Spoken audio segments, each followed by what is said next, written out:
Hello, hello. Today is the day we get to hang out. I'm super excited about this. Who's excited?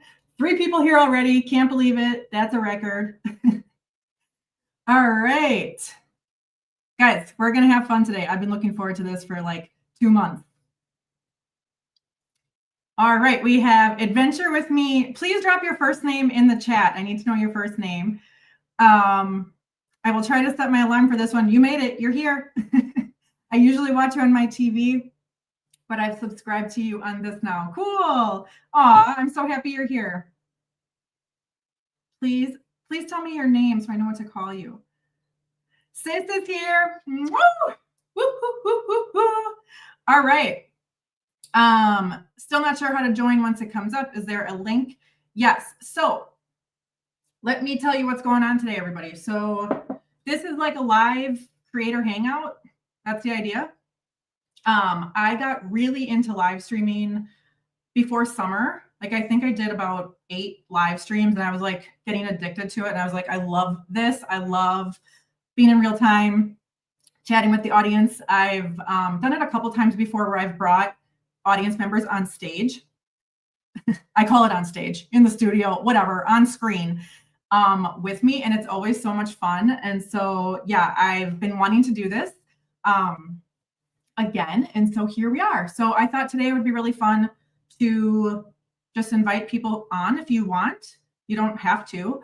You can also just like type in the chat. But yeah, today it's for creators, YouTubers, entrepreneurs, to just like celebrate our wins and talk about challenges together and have a chit chat and go with the flow and just have some fun.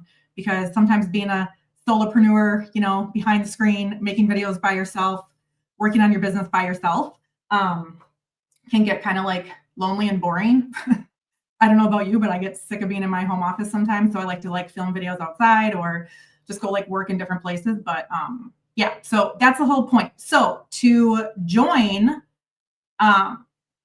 this is in the chat. I might have to drop it again because I did put this before I went live. So yeah, let's see here. Hey, Mike. Good morning. Kevin. Let's see. Mike's Adventure Sparks. Hello, hello. Mike is in Minnesota. I'm in Wisconsin, so I feel like we're neighbors. Hey, Kevin. Can't stay long, just saying hey. Love it. I like your profile picture, by the way. That's really cool. I love it. All right.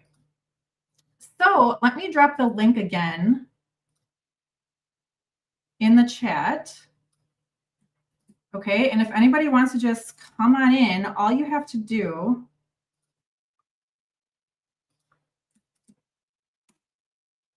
okay, I'm dropping it in the chat. So just click on the link and then it's going to take you backstage. Okay, and then I will get a notification that somebody's back there. And then I just click a button to approve you and then you come on. Okay, so that's how it works. Matt is here from Matt Man Solar, getting connected. Hey, woohoo! Hey, Matt. So excited. Matt has been a guest on my show before, so that was super, super fun. Matt is doing amazing things. Mike's laughing because we're neighbors. Oh my gosh, Mike, I just noticed that you have a dog in your profile picture. I never saw that before. What's your dog's name? Oh my gosh. Okay. So far, I don't have anybody backstage that I know of yet. Let me know, like, if the link is working. It should be fine. I've done this before, but just let me know. Yay! Morning Coffee Studio. Sarah is here. Hi, Sarah. Good to see you. I am so excited. Oh, awesome. Sis is here. Let's bring her in.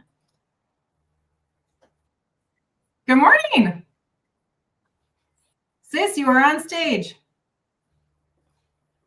Hold on a second. I'm just trying to figure out where I am.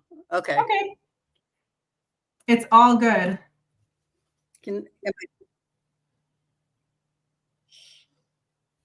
You're on. So we're matching again. Ha, there we go. So I'm having. Oh, I think we're having an audio issue. Yes.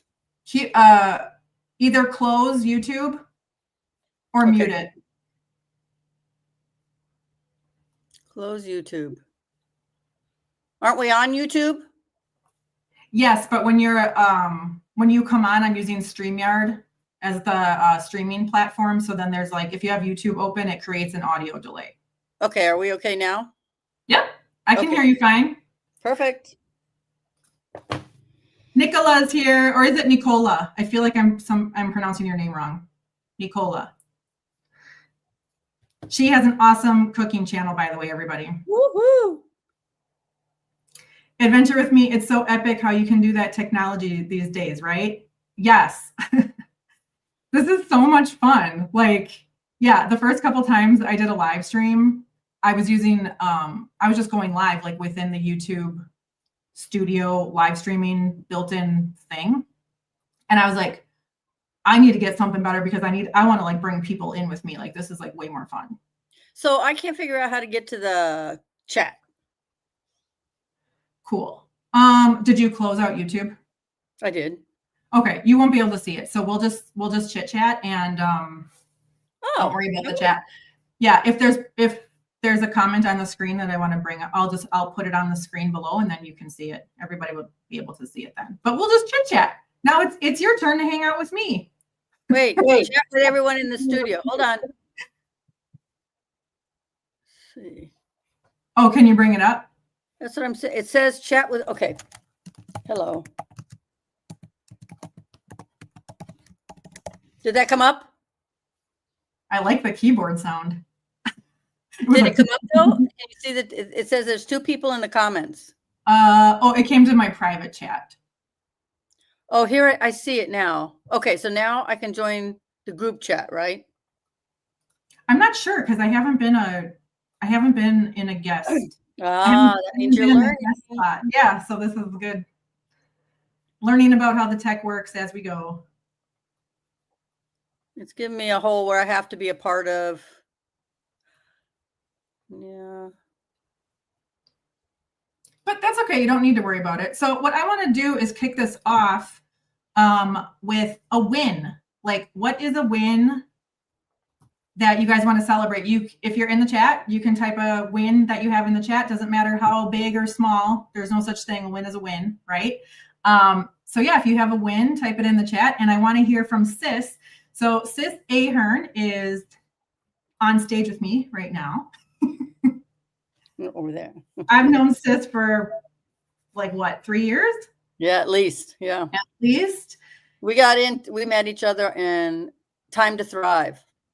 Yes. Right after COVID, we were all kind of just in a zone, and we joined Tony and Dean for Time to Thrive. And that's how we met. And we connected because when Brooke was younger and in her other life, she actually worked for my cousin in Roatan as a yoga instructor. And so we instantly connected about that because we could communicate that. And I think that's a really good thing for coaching people is find that connection that connects you, because that's how you can communicate. My big win is I tell everybody this story, but about almost 2.5 years ago now, Brooke was my coach, and I was telling her, there's just no way I'm going to do video. People, my age group doesn't care about video. And ironically, today I have a YouTube channel and I do many videos. So my win is that many of them, there's so many of them, that you don't know what you don't know. And so you just keep trying one step at a time, and it's getting easier and easier. I'm having a lot of fun with it now. I can't wait to do videos. it's exciting. So that's my big win. And I'm on fire right now because every moment I'm thinking, that's a good idea for a video. And then I prep it all and I do it all. And I learned from just doing a regular video to actually getting really progressive and, putting words in them and clipping them and putting clips together. So it's a really cool thing. It's awesome.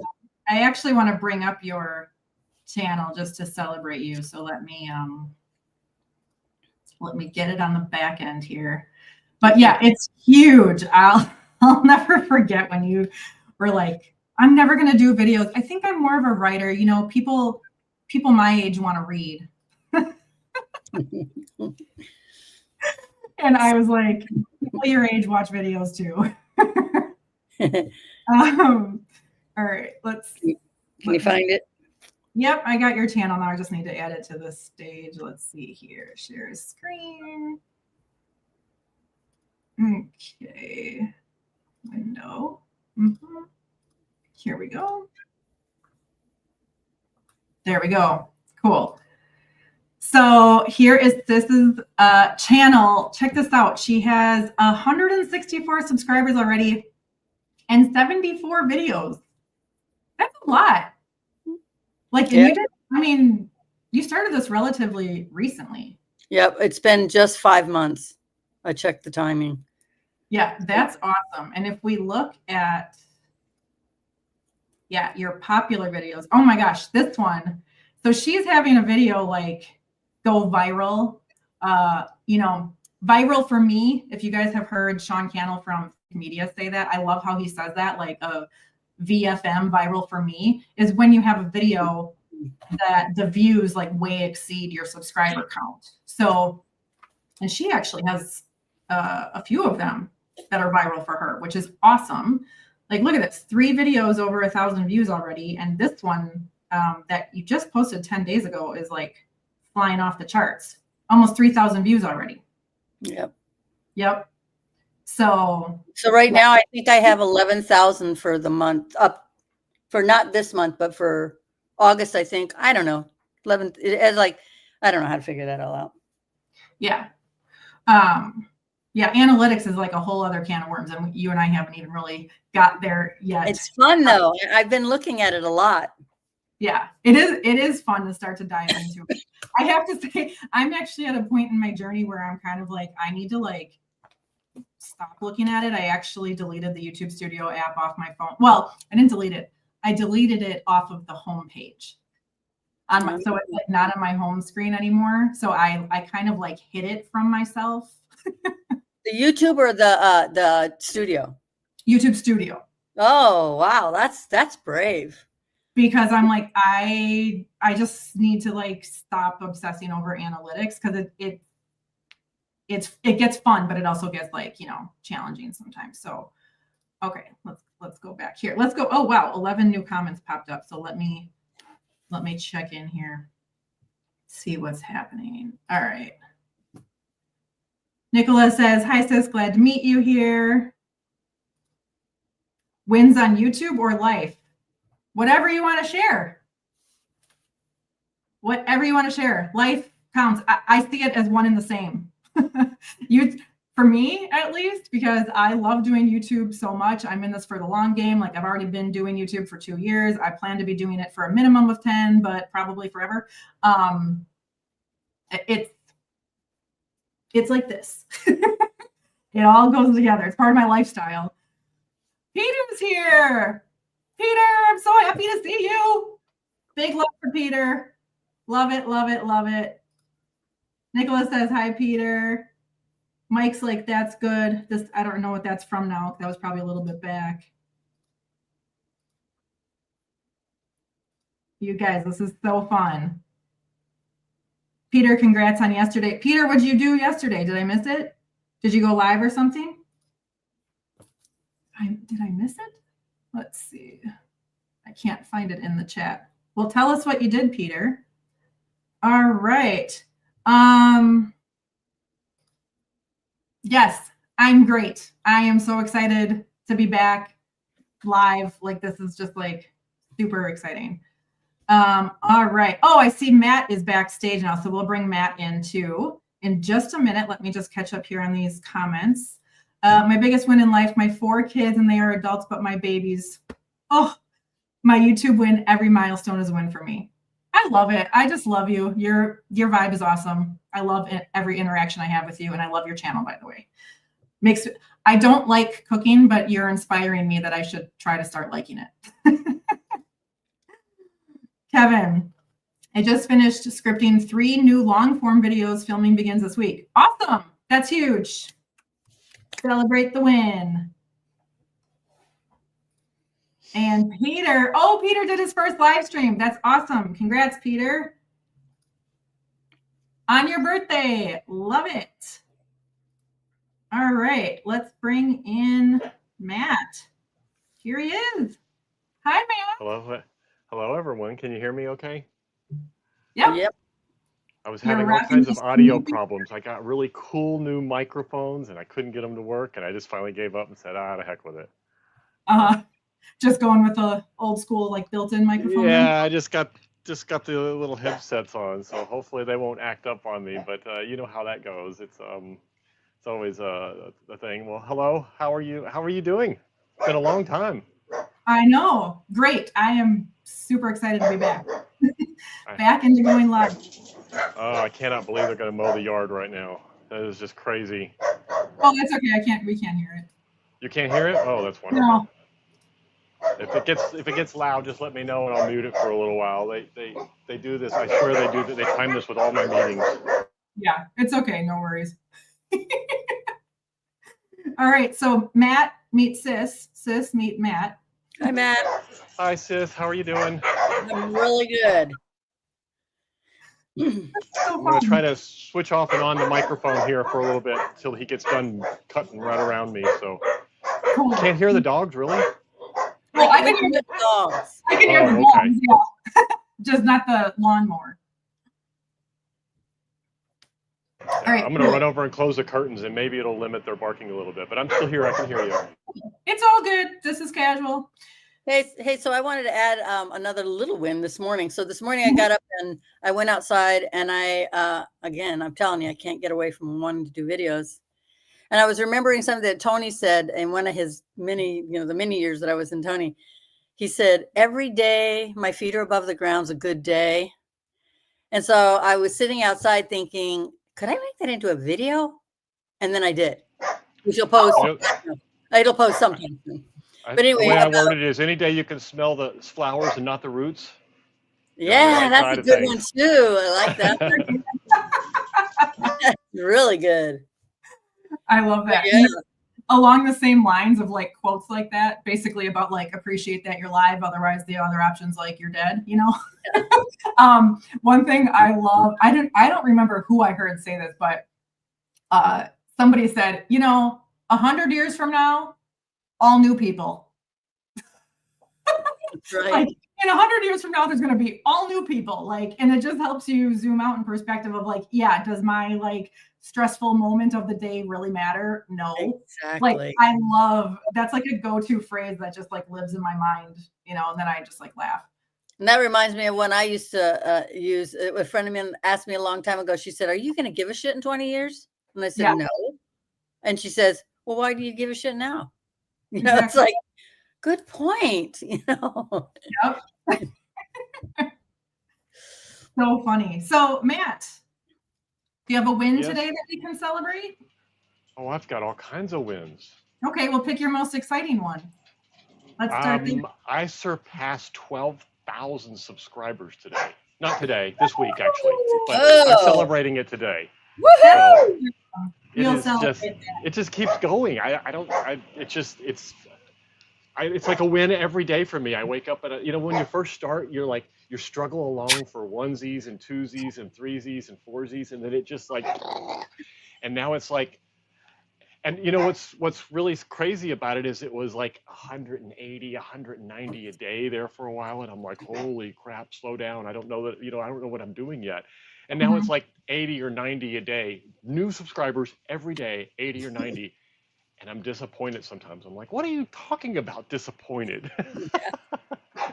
celebrate the greatness of 90 subscribers a day. It took me a month to get my first 30. Yep. It's all relative, right? It is all relative. You look at some of these big channels and you see, they hit their milestone of 100,000, and then a few months later you see them, they're at 110, and you're like, okay, but if you think about it, it's only 10%. So if you're at 30 and you get to 33, it's the same thing. If you're at 100 and you get to 110, it's the same thing. And so it's all relative to how crazy the whole thing is. And I don't know about you guys, I use vidIQ and I go out and I compare myself to all the other ones, how I'm doing, and I'm like consistently, above everyone and getting new subscribers. I keep catching people because when I very first started, Brooke, and you'll remember this because you were one of the very first people that I came to see, and I probably had 200 subscribers or something like that. And when I very first started, I went on a guest host on livestream. I love live streams. And I went to another couple of solar folks, and we're talking, and it was just the craziest thing because I made the joke to one of them. I'm like 1,500 subscribers, and one of the guys that I'm there with, Rodney, and he does a lot of reviews of solar equipment, builds things and stuff. And I said to him, "Well, Rodney, be careful because I'm on your tail. I'm going to catch you soon." And he laughed at me. Well, he's at 9,300, and I'm at 12,300 now. And now I don't even joke about it because I'm sure it's not funny to him, but I'm sure he would be glad for me either way. But it's just one of those things where you make jokes like that, and then vidIQ pops up and says, "Oh, you're going to be 17,000 by November," and I'm like, "Really?" And the last time it said that, it was right. So I don't know. That's my celebration. I just can't. I look back, and every morning I used to wake up, and you remember I used to keep my calendar. I don't know if you remember me showing you this last time. I do remember. Yep. Oh, your audio just went out. No, your audio just went out. Mic muted. There it goes. Oh, there you go. I don't know why it got muted. It said mic is muted. But you remember I used to keep the subscriber counts, and you can see here when I started keeping them, I had 130 subscribers. And now today, if you look at my calendar a few months later, once you hit monetization, you stop tracking it because there's nothing, there's no hours left to hit. There's no goal there. You have to set your own goals. Yeah. And so that's one of the things it's very difficult to get up in the morning and say, because I used to get up every morning, I'd have my coffee, I would look at my goals, I'd say, okay, how close am I? Do I need to release more videos? Do I need to do this? What do I need to do to fix it? And all of that. And then you hit the goal, and then it becomes a completely different game for me. It's more about, okay, what am I going to do that matters to the 10,000, 12,000 people that are watching? And forget about the numbers. I don't care about them anymore. I don't even pay attention. I mean, I was surprised when I did my live stream. Today's Monday. So I did my live stream last night, and I was kind of surprised because at the very end I was like, oh, I forgot to celebrate, because I always celebrate my subscriber count in my live stream, because there for a while it was 1,000 every week. I mean, my sixth live stream was 6,000, my seventh live stream was 7,000. It was just crazy. Now it's slowed down a lot, so I haven't celebrated. Plus I've been traveling and all that, which we've both been kind of busy for. It's good to get back into it though. I tell you, I've got this crazy idea later I want to make sure that all of your listeners get a hold of, because I've got this cool new idea for making videos that everyone's going to love. It is just fantastic. So when we get to that point later on, let me know. Don't let me forget to tell you though, because it is like one of the most valuable ways. Okay. So here is, so it'll use the two things. It'll do two things that you love the most. One, it uses live streams, and two, it uses, what is it called? It uses no editing or almost no editing. Okay. So here's what I did. So I go to a live stream, and especially when you're new, this works really good for new people.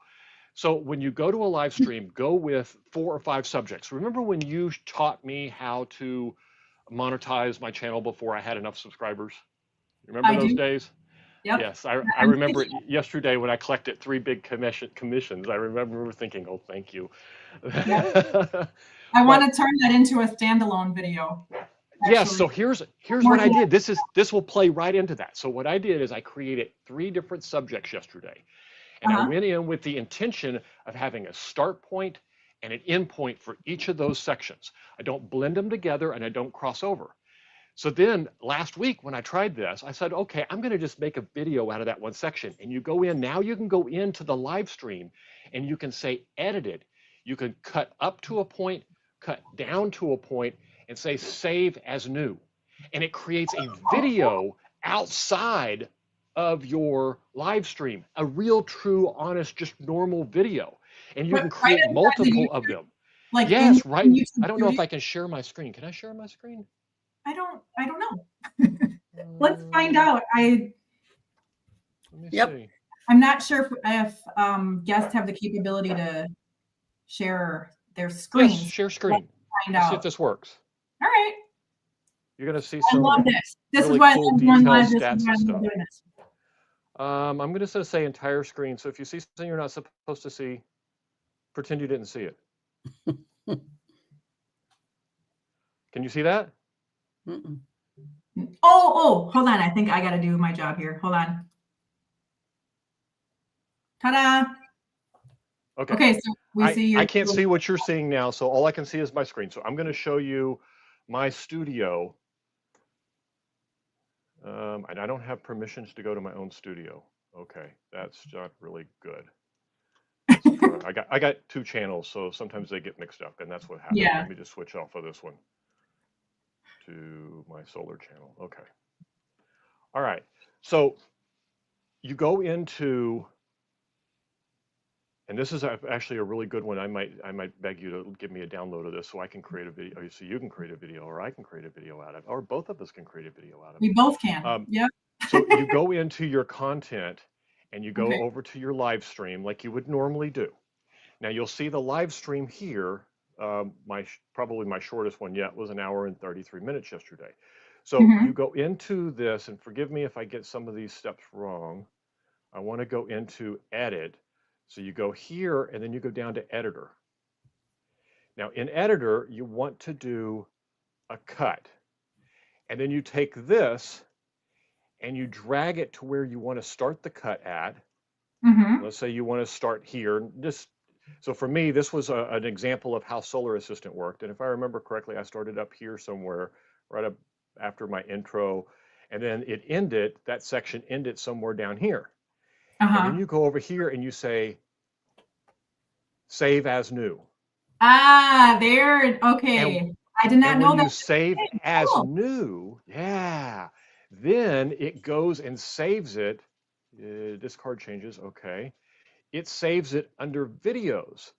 So this became my video release this morning. Boom. And it has not done really well, but it has... It's still early. Yeah, it's still very early. Just posted it. It has a 5.5 click-through rate. Yeah, but it's still very early. But the important thing is that I was able to go in and create cuts on this and do all of this with it. Now, you could always do it the hard way. You can, and I've done this before. I've downloaded it, and then you go in and you use an editor and you cut it up and stuff like this. But this allows you to basically just go in, find the mark where you can play it up to that point, say, okay, at 12:37, and then at 14:82, and cut the two, hit create new, it dumps it over here. Now, here's what's really cool, and this is the part that's really important of why you have to do it this way. And so when you do it this way, you come in here and you know how your normal content runs, a lot of the times it has legs. Let me pick something with like some legs on it. So a lot of the times it has legs where it just kind of keeps trickling up and trickling up and trickling up. Yeah. But what you'll notice about live streams, now keep in mind that video, that exact video actually, is from a live stream. Okay, this is where I tested the theory for the live stream. Now, that video was created from this live stream here. Now, here's the problem. A live stream at 3 days dies. Just boom, it's over. They're done promoting it. But your normal video don't. It just goes on and on and on. It lives on forever.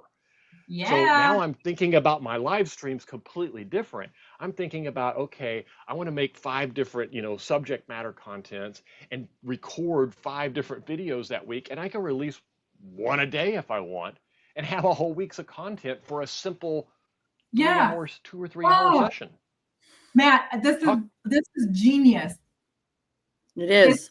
This is great because you know what? I'm a big fan of like repurposing content, and I have different ways that I do that. Mostly it's with shorts. So I use Opus Clip, and it automatically pulls my YouTube videos into Opus Clip, puts them into shorts for me. I schedule the shorts out. I add a related video to the long form.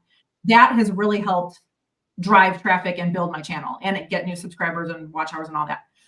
Yes.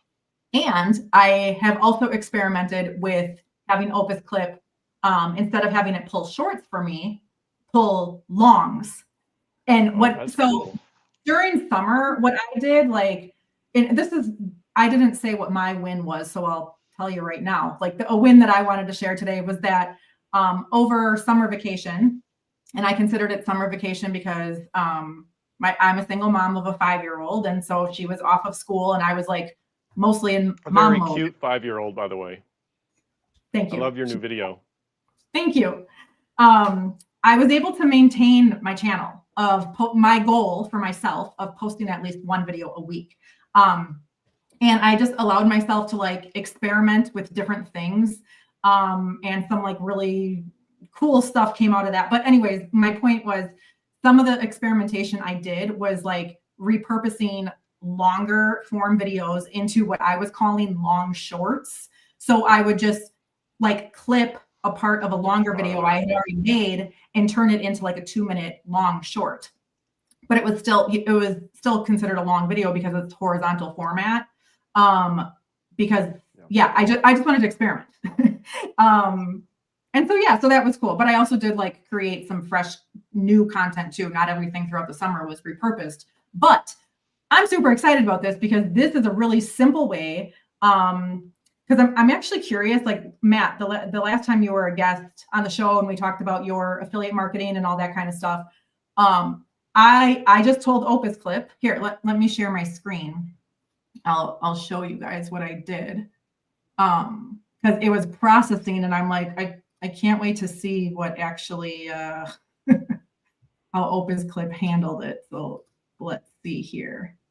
But I love what you shared because it basically, you can just do everything right in YouTube Studio. Everything can be done right in YouTube and you don't have to worry about it. I've also got another tip that I can't forget because it's going to cost me a whole bunch if I don't. So remind me here in a few minutes because I saved this one just for your show.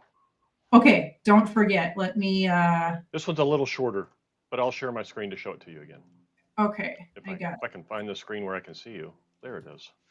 Share screen. Hold on. Get this one off of here. Oh. Wait. I get confused how to share my screen sometimes in here. I'm still learning how to use StreamYard. Why can I not get it on? Here we go. Speaking of Opus, are you there? Oh, I was going to say filling a little space.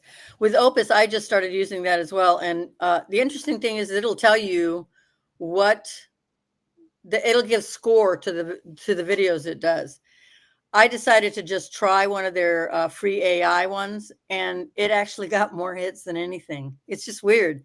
And all they did was break it up and put little pictures in. This is on my nursing one. So it's a really cool thing. I've only been using it for maybe 3 weeks, maybe 4 weeks, because I think you told me about it. Yep. Now, I just bought the licensed version of DaVinci Resolve, and it has one where it breaks it up. But it allows you to go in and say, I want clips between 50 seconds and a minute and 20 seconds, and it just kind of goes and breaks them up. It doesn't rate them like that. I'll have to take a look at it. Yep. Let's see. You're there, Brooke. We can see your. All right, perfect. So, okay, so here's what I did. Now you'll notice it's from this live stream that I did, a live Q&A, grow and monetize your YouTube channel. I think the title is like, with less than 1,000 subscribers. And then on the thumbnail, I had no AdSense, no sponsors, because that's what I've been doing ever since I started YouTube. Like I've literally like been monetizing my YouTube channel pretty much the entire time. And I'm still not monetized. Many people are surprised to learn that. They're like, you're not? And I'm like, nope, not yet. Your own method is worth a lot more than YouTube's Right. method anyway. Oh yeah, my own, yes. It's like I make a full-time living doing this. Yeah. You know, most people wouldn't guess that, but I yeah, can even show you real statistics if you like. I don't have, I'll be glad to show you guys 2 months of real, honest statistics if you want to see oh, it I for would love to see monetization. it. So let me show you quickly. So the first time, this was when Opus Clip did it for me. So it just pulled all of these shorts. Okay. So by shorts, like vertical video for anybody. Okay. And I don't know if I scheduled any of these out yet. Oh my God, look at how many 99, 98. Those are really going to take off, right? Yeah. Those high numbers. That's I have so many things. I'm happy to get over 70 on mine. Mine aren't as powerful as yours yet. Sis, you're doing How amazing. does it rate that? I don't I saw know. my picture in one of those. It, I was a 99. Thank you. It uses AI, I guess. Oh, like I'm a 98. Oh. See, trending, it's like relevant trending topics, like things that are like, you know, popular on YouTube right now, people want to watch. Do they have a trial version? I think they do. Yeah. You need to put a link. You need to put a link for everybody to go to, because I will. I have an affiliate for it. I have an affiliate link for this, so I'll use my affiliate link. Okay, so what I did differently with this one was I gave it a prompt. Okay, look, you can even see what it says. Create a standalone YouTube video where Matt talks, and Matt, who's on stage right now, this is so full circle, talks about his affiliate marketing experience. I want to title the video, How Matt Made $2,000 in 3 months. Okay, that's like the title idea that I had, and I wanted to pull a long form video. Okay, so now it gave me like all these different clips, and look, this one's 12 minutes and 32 seconds. So this is like a long video. Okay. Wow. No, Matt, don't worry. I was going to ask your permission before I posted this. But you have my permission to use anything I record with you. And we all heard it. We all heard it. Perfect. And likewise. So yeah, so what I'm going to do, it's actually on my calendar to do this later today or tomorrow, is to go through and see, I want to see how Opus Clip did at creating this like long form video out of this, and then post it as a standalone, because it was gold. I mean, this is from like, I don't know, that live stream was at least a couple hours long, 2 or 3 hours. And the part where Matt talks about how in 3 months, like he started his affiliate marketing and monetization journey, is just pure gold. Like that is a video in and of itself that I definitely want to share. So yeah, so that's how I do it. But I'm curious to see how Opus Clip did with pulling the clips versus if I just go into YouTube Studio and just clip it myself. You know, so we'll see. I have a crazy idea, Brooke, and this is something I've always wanted to know. I'm going to ask you for a copy of your video verbatim, and I'm going to post it on my new channel because I have like 4 subscribers. It'd be interesting to see the comparison and how well it does from yours versus mine. Because that's really good content for me to test that theory on, because I don't have anything that we could test like that. That's a really cool idea. It's up to you if you want to do it, but I think it would be a really cool test to see. Do the number, because now they're coming out and all these people are saying the number of subscribers doesn't matter as much as your content. And so it would be interesting to see, which I think that it gives it that initial kickstart, which causes YouTube to recognize it. But we could be wrong. Maybe it'll do just as well on my channel as it does on yours, because I'm having a heck of a time with my second channel. Whew. You having a hard time with your second channel? Oh my goodness. That is a really tough market. It really is. And I know the content's good, because if I look at the statistics of the content, which I can go through and show you here in a little bit, the click-through rates are 12, 15%.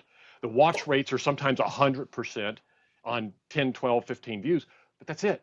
There's only a couple of views. There's only like exposures, like 12 people. And 5 of them click, and 100% watch. It is a really hard grind. I never had that with my solar channel. With my solar channel, it was like I posted something. If it was popular, it just blew up. Or what was comparably to the channel a blow up. But this one is completely different. I like the challenge though.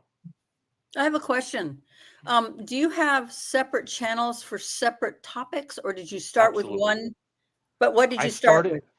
I started with my solar channel, and then I ran into Brooke and Rob the Martimer, and just love this aspect of YouTube. I love talking about it. I love helping other people. I love all of it. And naturally, you know, doing solar, it's a DIY channel. So it's all about how to install panel, how to build your own solar system stuff. So the teaching part came naturally to me. It always has. I've never been a teacher, but it's always come naturally. So this is, to me, is just the ultimate coolness. Okay, so just so you know, that's called mentorship. Mentorship. Oh, well, then I love that part. Yeah, and you're definitely a mentor to that. And the thanks to Brooke, I get a lot of people, you know, every week that come and pay me to mentor them, which is really cool. But own that identity for sure. Mm-hmm. You need to own that. I just in this weekend's live stream, I just pushed it for the first time and got 3 appointments out of it. So that's really cool. Yes, that's exactly right. That's exactly right. So back to the question about, like, for instance, I have 3 different playlists that I go on.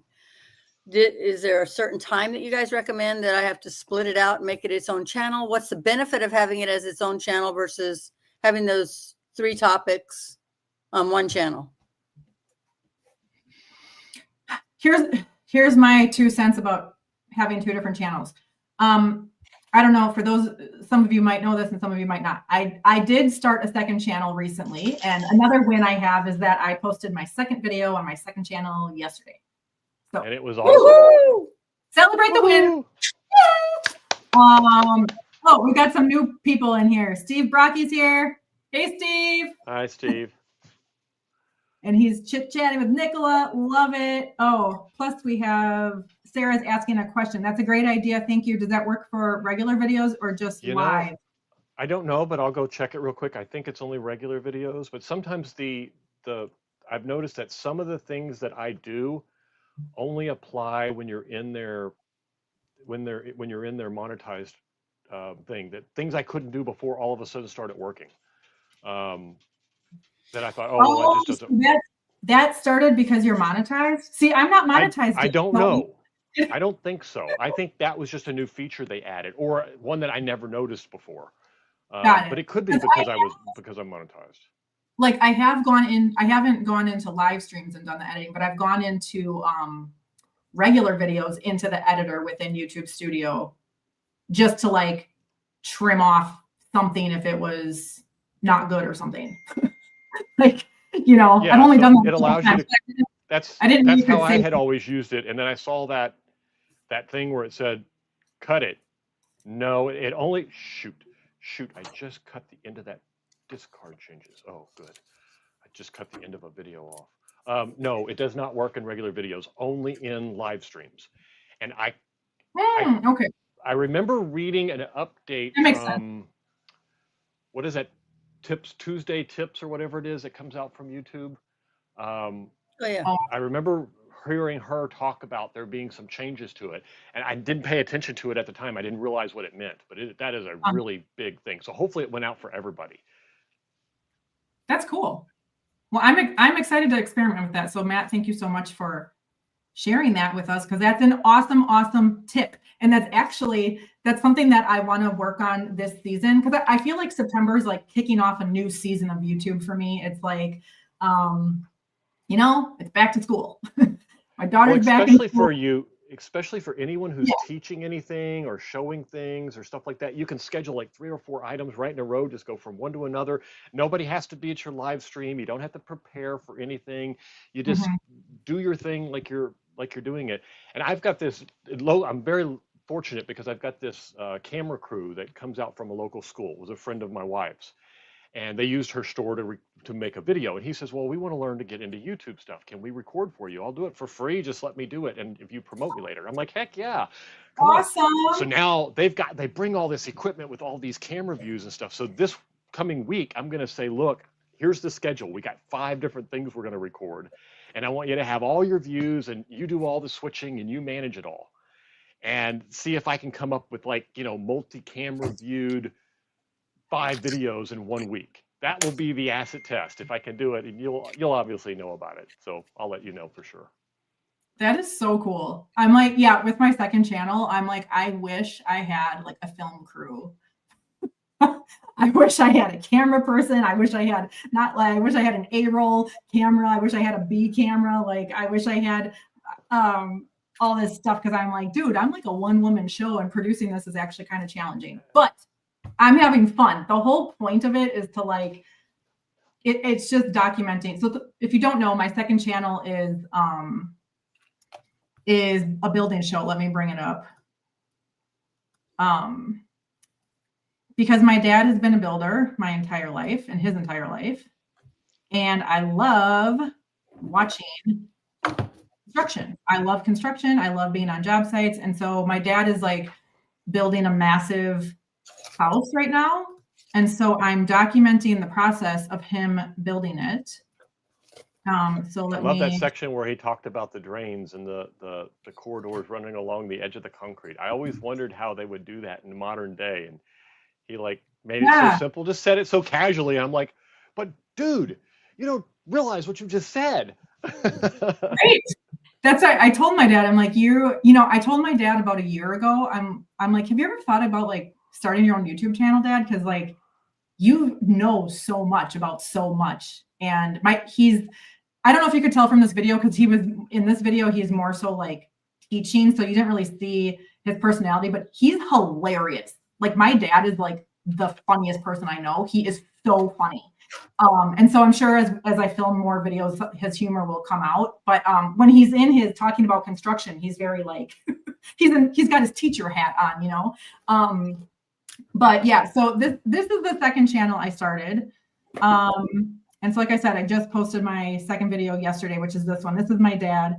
And yeah, so we're documenting the journey of building a house from start to finish. But really, it's like, the whole reason I'm bringing this up, sis, is to answer your question you asked earlier. Like you said, because you had playlists, and it's like, when, do you start a second channel or not, or just keep it on your playlist? So this is my 2 cents on it.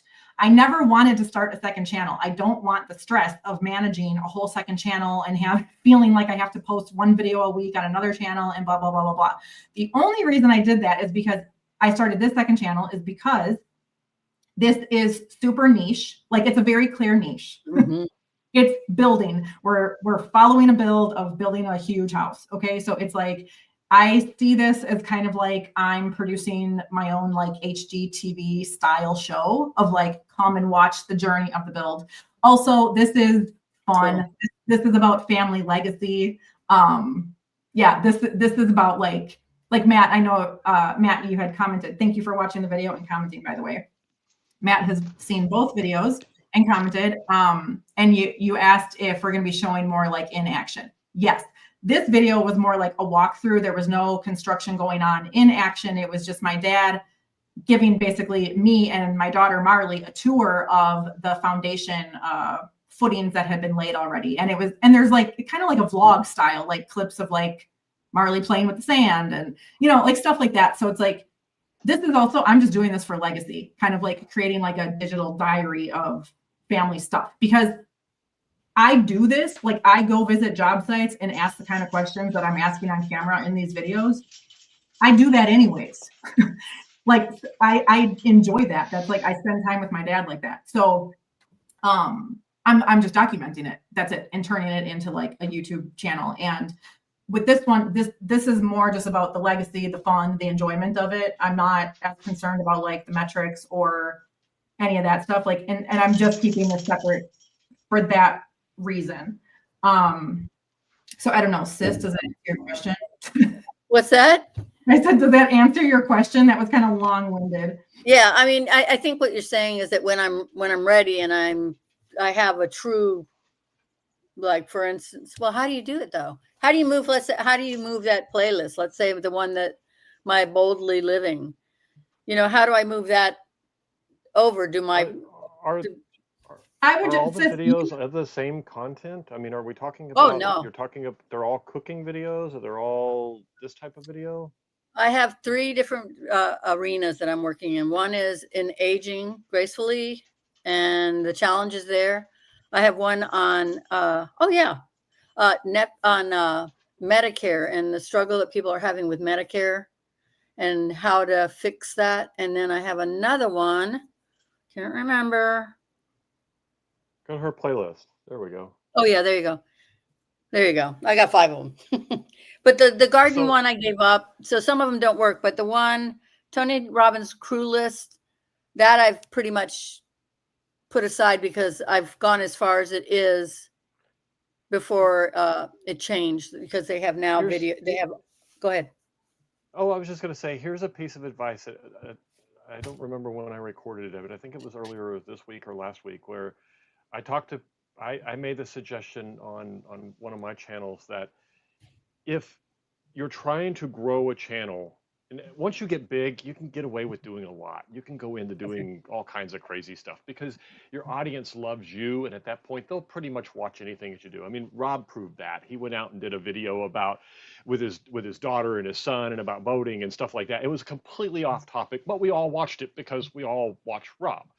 Um, but when you're new and you're doing it, the suggestion that I have stuck with, and I did it very, very exclusively when I first started on my solar channel, is that you want every video that you make to apply to every subscriber that you had before that video was made and appeal to every person coming forward. In other words, they shouldn't have to go back and watch a series of 4 or 5 to get to it, and they shouldn't have to change subjects to get to it. So in my mind, I would probably want to look at your channel a little bit closer before I would actually say. But I separated out an RV channel, a Mm-hmm. solar channel, a help on YouTube channel. I put them all in different ones. Now I still create playlists, but my playlists are solar for the solar shed, solar for a house, solar for uh, local little how many? stations and stuff like that. Go ahead. So, and you'll see I have a lot of playlists out there. I put my live streams in a playlist. I put my, so anything that groups and bundles people together where that's where they want to watch, that's what I do in the playlist. But my channel is exclusively, I even had refused when I first started. Now I just accepted the deal yesterday for some Starlink stuff because I didn't want to mix my solar with my Starlink. And so I'm like, I don't know where to put this. I didn't post it. I posted one little video and then I stopped doing it because um, the so that's kind of my thought is when you're new, and let's say you're under 1,000 subscribers or maybe even 5,000, that you should stick with a very narrow-minded thinking of everything should apply to both your old and your new. Now, I'm not saying you have to. I'm saying if you're interested in growing as fast as possible, because you can do like Brooke here, she does all kinds of content. She's all over the board, and it's all good because we're here because she's all over the board. But when you're talking about Medicare and cooking in the same subject, my guess is the people that are there for Medicare, when they get a cooking video, the first thing they do is they click off, they unsubscribe. I know I do that a lot. Well, I'll subscribe to somebody thinking, oh, it's a new solar channel. I'm going to watch this. And then the next day I go and they've got a gardening one. And the first thing I do is hit unclick. I don't want to see a bunch of off subject content. So think about it from your perspective. If it was you and you had gone there for Medicare, what would you want to see in the next video? Would you want to see 2 other subjects pop up? And if they're Well, close enough, I have to, in my own defense, yes. I do continue to, at the end, I subscribe and have them go to another Medicare video. So my own. So Yeah. I do that. I always draw people back to either the original or one of the other ones. So I Yeah. think that's what you're saying. It could, Yeah, yeah, it's hard. No, it's not hard at all. That's why I'm going crazy and I'm on fire because it's not hard. But my question was, what drives you to split up your content? And you said because they're really totally different subjects. And They're different so, people. I mean, The way I look at it is I'm walking through a flea market, and if I'm walking through a flea market and you look over and you're shopping for something and you look over and you see a whole booth full of purses and you're looking for a purse, you're going to that booth. But if you look over and you see one purse and one handbag and one vacuum cleaner and some tools and this and that, then you don't even go and bother to look. So I kind of think of YouTube as the same way. Your channel is a store within YouTube, and those people are Right. looking to come shop at your store. And that's how I look at it. Now, I'm not saying that's right or wrong, but I think that if the more focused you are, at least at first, the more focused you are, the more loyal those people are. Because what you want is you don't want 10, and this is where people say shorts kill channels. You don't want to get a short that gives you 20,000 subscribers, but only 10% of them watch your long form videos. You're better off only having 2,000 subscribers or 90% watch your videos, because it's still more views than it would have been on the other one. And I think it a all lot of, comes down to, sorry, Matt, can I just jump in? I think it no, all comes please. down to I don't think there's a black or white answer here. I think Right. it exists on, yeah, and I think it all comes down to what is your goal as a creator? What is, like, why are you doing YouTube in the first place? Right. Yeah. What is Agreed. your goal? What's your definition of success? Okay.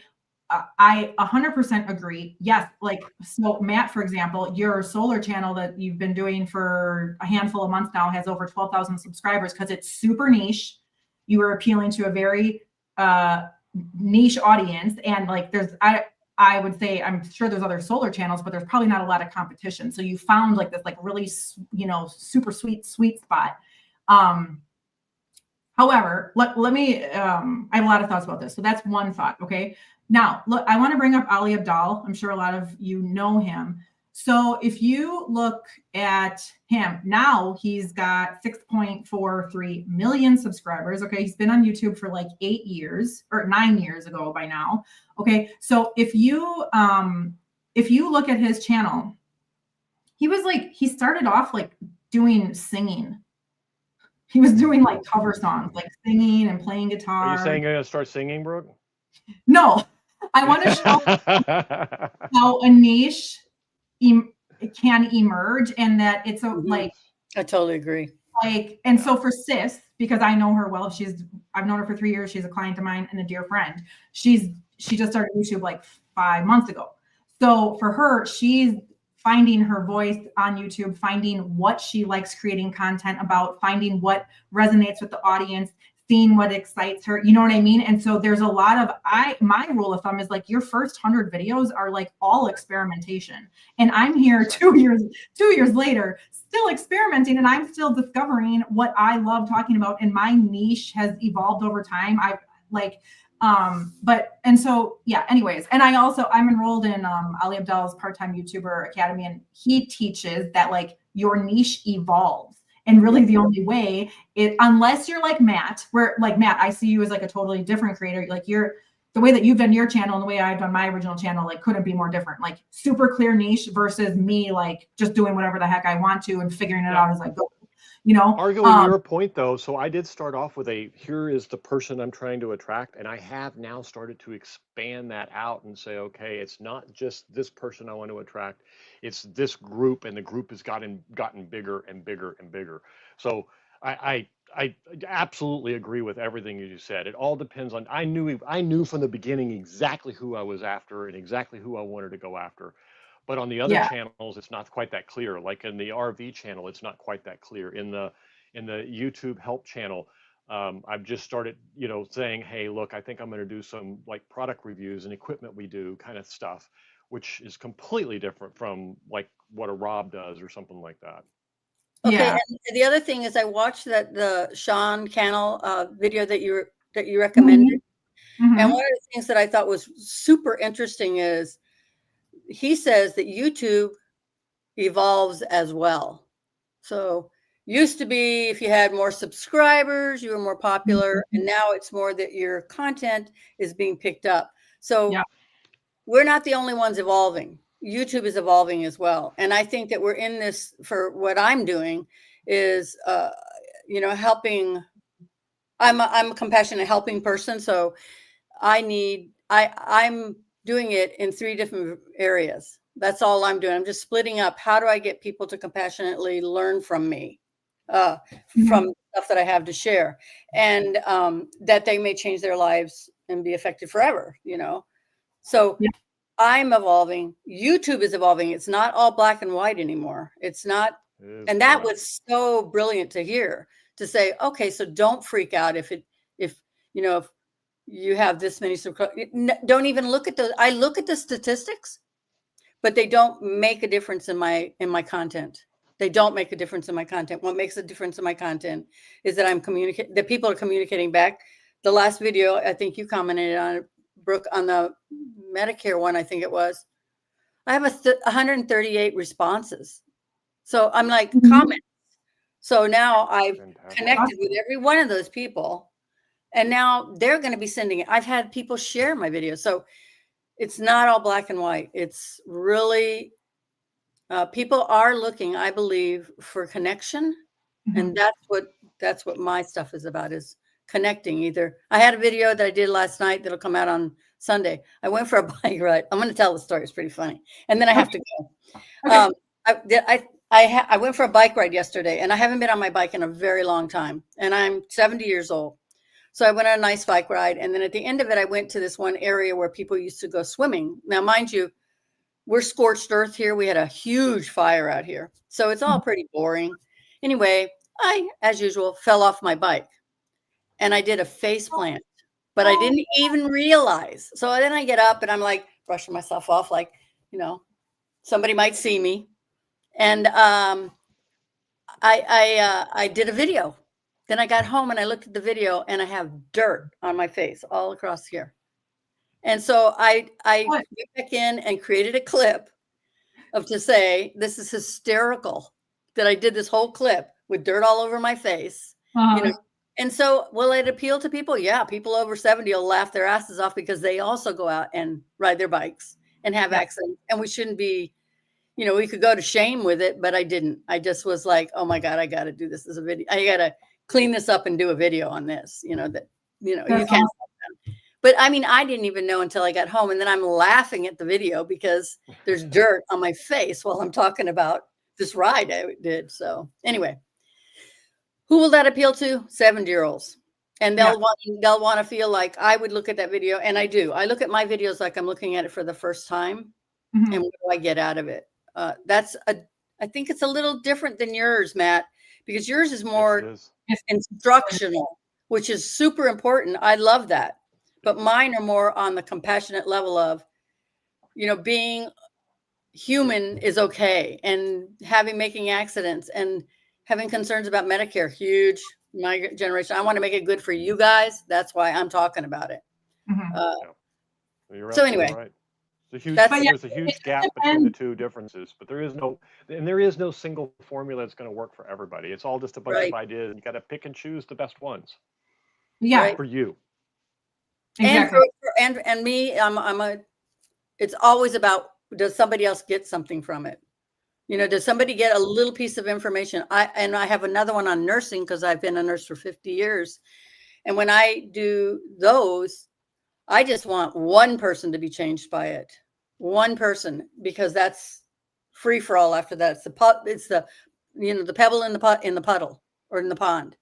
So those are all, that's my thing. That's my gig, is I want to share because I want people to grow. And I want to help them grow. And I don't want to tell them how to do it. I want to suggest it so that they go, that's a great idea, which Brooke does to me all the time. And I do to her.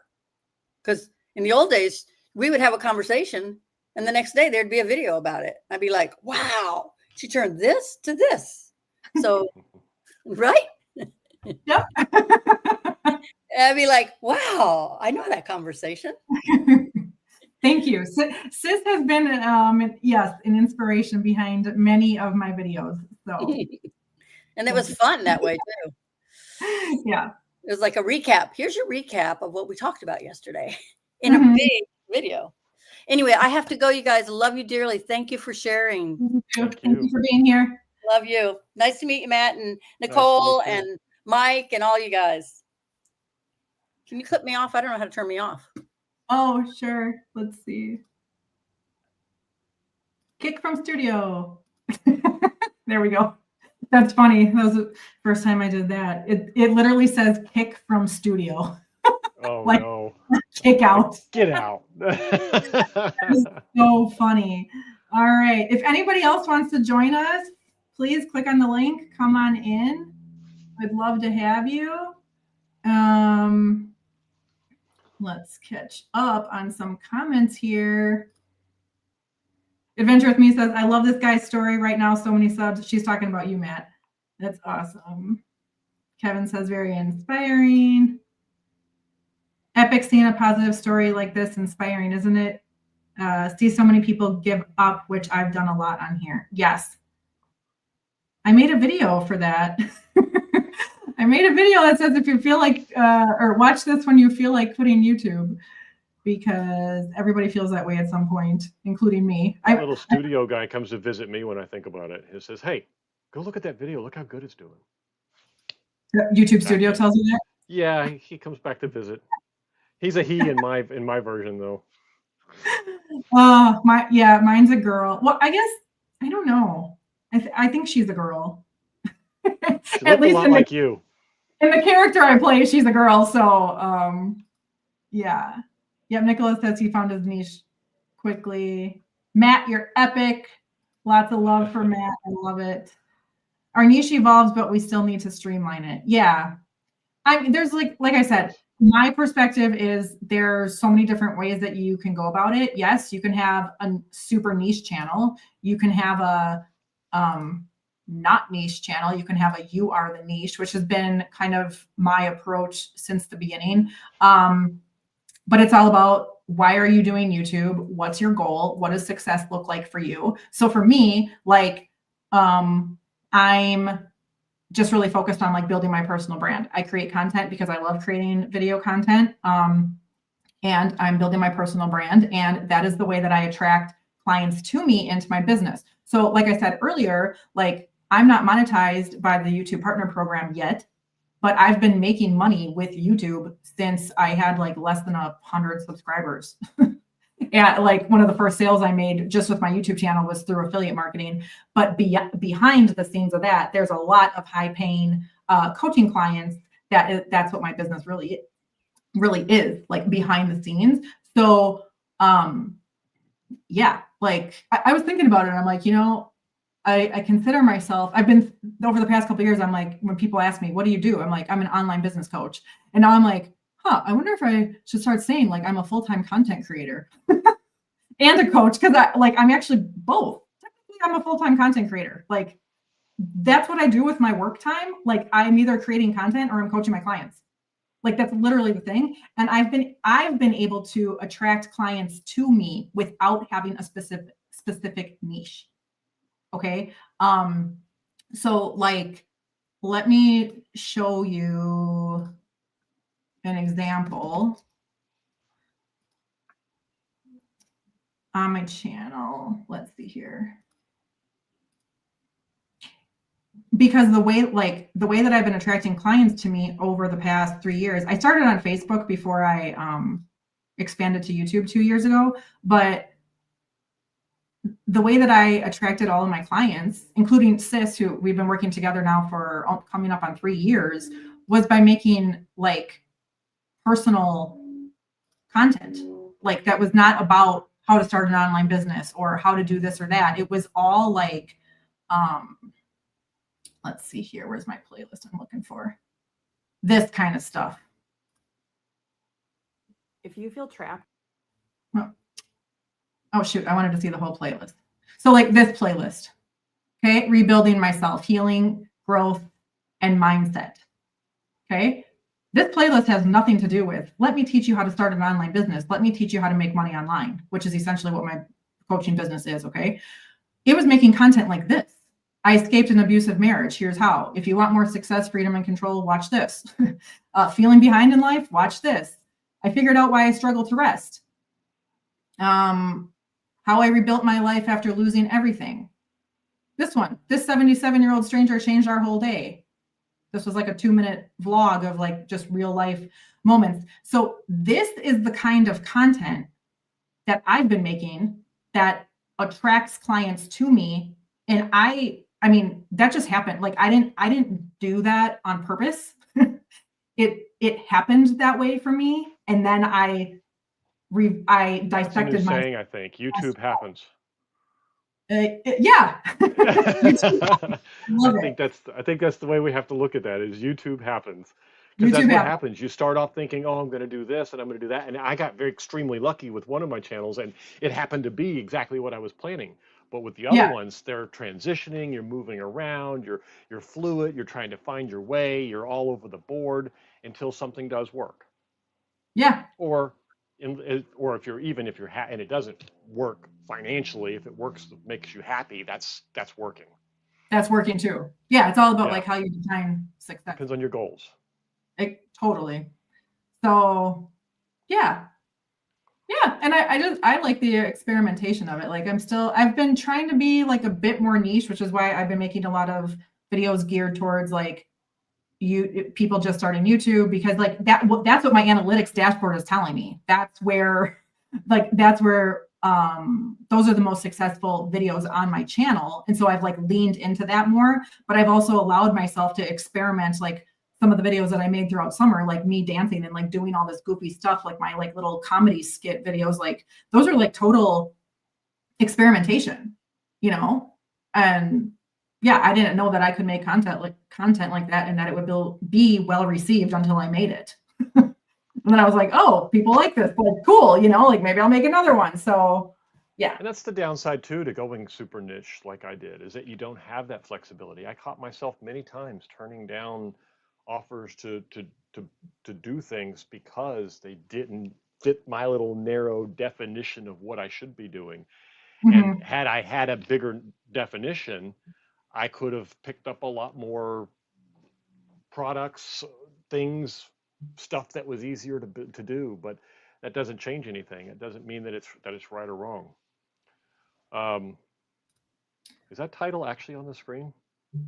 Yeah. So I just want to have some more stuff in the chat. So we talked about some wins already. And if you want to celebrate your wins, everybody, feel free to type them in the chat. And also if you have a big challenge right now, like something on your mind that you want to like move past, I thought it would be fun if we could all, you know, have a conversation about that. Like, what's your biggest challenge right now? And then, you know, we can have a conversation and talk about ways to like overcome that. So for example, Matt already helped me with one of my biggest challenges right now, and he didn't even know that he did that. So one of my biggest challenges is just basically my production system. So I want to be able to produce more efficiently. Like I really want to get into like batch filming, batch editing, having videos scheduled out like at least a month in advance.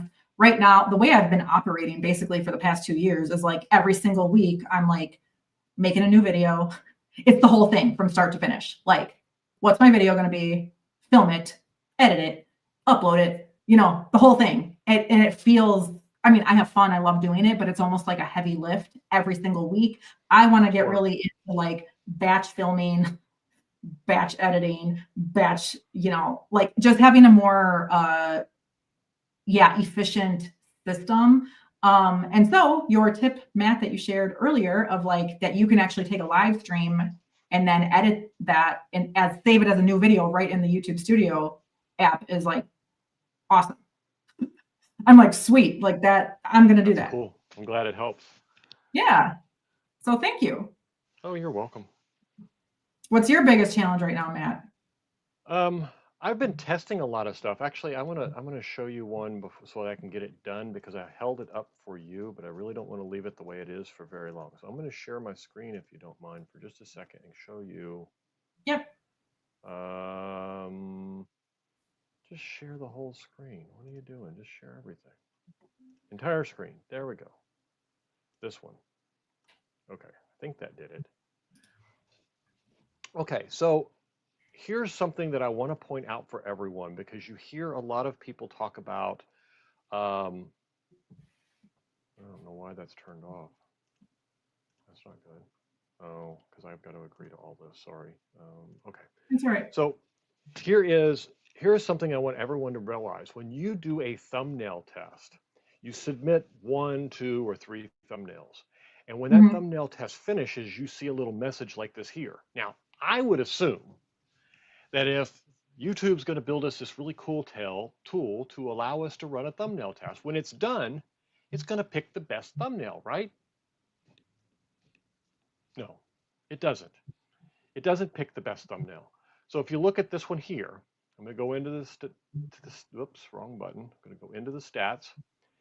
When you go into it, you come over to reach and you scroll down, it picks the first thumbnail on the list, even if the first thumbnail isn't the best.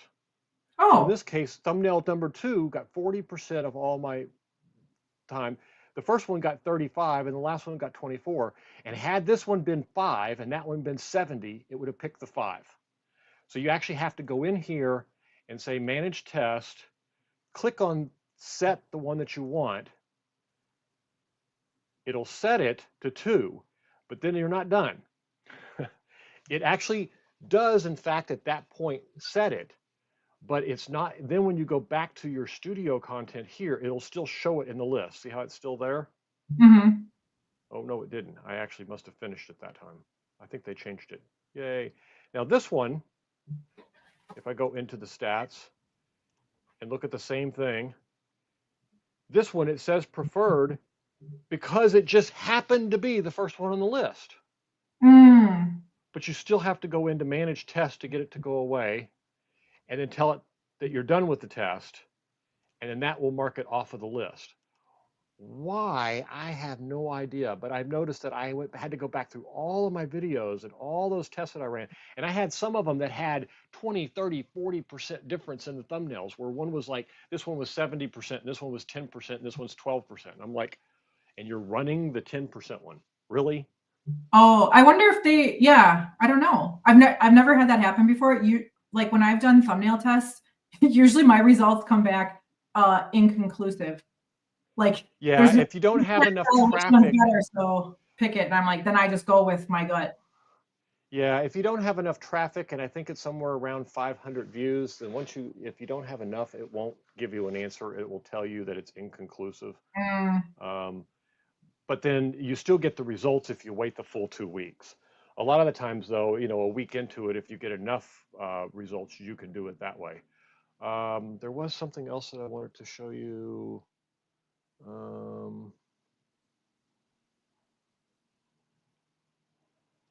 Oh, I wanted to show you this because this is really important for your other channel. Not probably for this channel, but for your other channel, you need to see this. So I've been running this test lately of really long videos. And I've got one statistic that is just mind-boggling. So you go into the statistics, and you can see here I've got 124 watch hours. Just an okay video. I mean, it's got decent views, decent click-through, and so on and so forth. mm-hmm. But what is actually mind-boggling about it is when you start getting into longer videos and much more unedited type stuff. Mm-hmm. Where is it? Audience it is, I think. I got 29% new views and 70% casual. So my return rate is fantastic. But this is the part that's amazing. Watch this TV statistic here. You see that 27%? Mm-hmm. If you look at your short videos, that percentage flip-flops and it gets down to 10, 12%. This number is skyrocketing with those long videos. So what's happening, and I always Mm-hmm. suspected this because I know I don't like doing it, when you sit down to watch, if you've got a smart TV, configure Mm-hmm. your YouTube account with it and click play. And the last thing you want to do is the same thing you do on your phone, which is change videos all the time. You want to click on something you're interested in and you just want to watch it like a normal TV show. Well, Yeah, you can't do that if all the videos are 5 minutes long, because right. it interrupts you like a commercial every 5 minutes, not to mention if you have commercials also. Yeah. But if you go through some of these that I have here and look at the times on the audience, that's where it is. Look at that. 42%. Mm-hmm. I've seen them get as high on these long videos, they get as high as um, uh, 70, 80% TV, because what happens is one person sits and watches it for 3 hours Yep. and it outrules all the bad things. So in your, and I can tell you from watching your other channel, if Mm-hmm. those were an hour long, I would sit and watch them. Uh-huh. You Oh, have that's no problem with length on that one. Include everything because we want to see it. I know I want to see it. I cool. do it all the time, and one of the most popular channels that I watch is a guy out here called Ambition Strikes. I don't know if you're familiar with him. He's very, very similar to your new channel. Oh, I just came across that channel the other day. Yes. And I watched it on my TV. And yep, and he has all of his videos. Now he's Mhm. got a really super loyal fan base, and all of his videos are 45 minutes to an hour. Yep. And but it's because the content is very similar to your house building content. It that amount of time. And what I'm learning about solar is it's very similar. That even though your percentage of watch time only ends up being 12 or 15%, that's because instead of having two people, watch for 30 seconds, the average brings it down to 10 or 12%, but the number of views doesn't change. Well, And and your average view duration goes up too. Because like I've done yes, on this average channel, view goes I've done, crazy. yeah, I've done like a some compilation videos, and I have longer videos that are like 1 to 3 hours. And those, I mean, the average view duration is like 12 minutes or 15 minutes. So that the watch time is in there. So yes, I'm excited that you said that. And Nicola, thank you for that feedback too. Oh, and she just typed, I skipped short home rebuilding. I only watch at least 40 minutes to 50 minutes. Okay, that's awesome to know. So my plan for the second channel with the home building show is once I have enough like footage and enough episodes, then I'm going to make compilations and like put them all together. So it'll be like, I don't know how I'll title it, but I I did a am going to test make on them it. like hour-long shows, for sure. I don't have enough yet because I just started filming, So what you can do, and I did a test on this also. So I have over in let me go to one of my playlists and show you, because I was going to show you this also. Over in my solar shed series, and the content makes no different here. It applies for the right subject matter. So in this one, videos. So in this one, what I do is I'll release 4 or 5 videos in a series, and then I'll do like I did here and release an entire collection that's like 3 hours. I like how you Now call it a you'll collection. That's cool. Mm-hmm.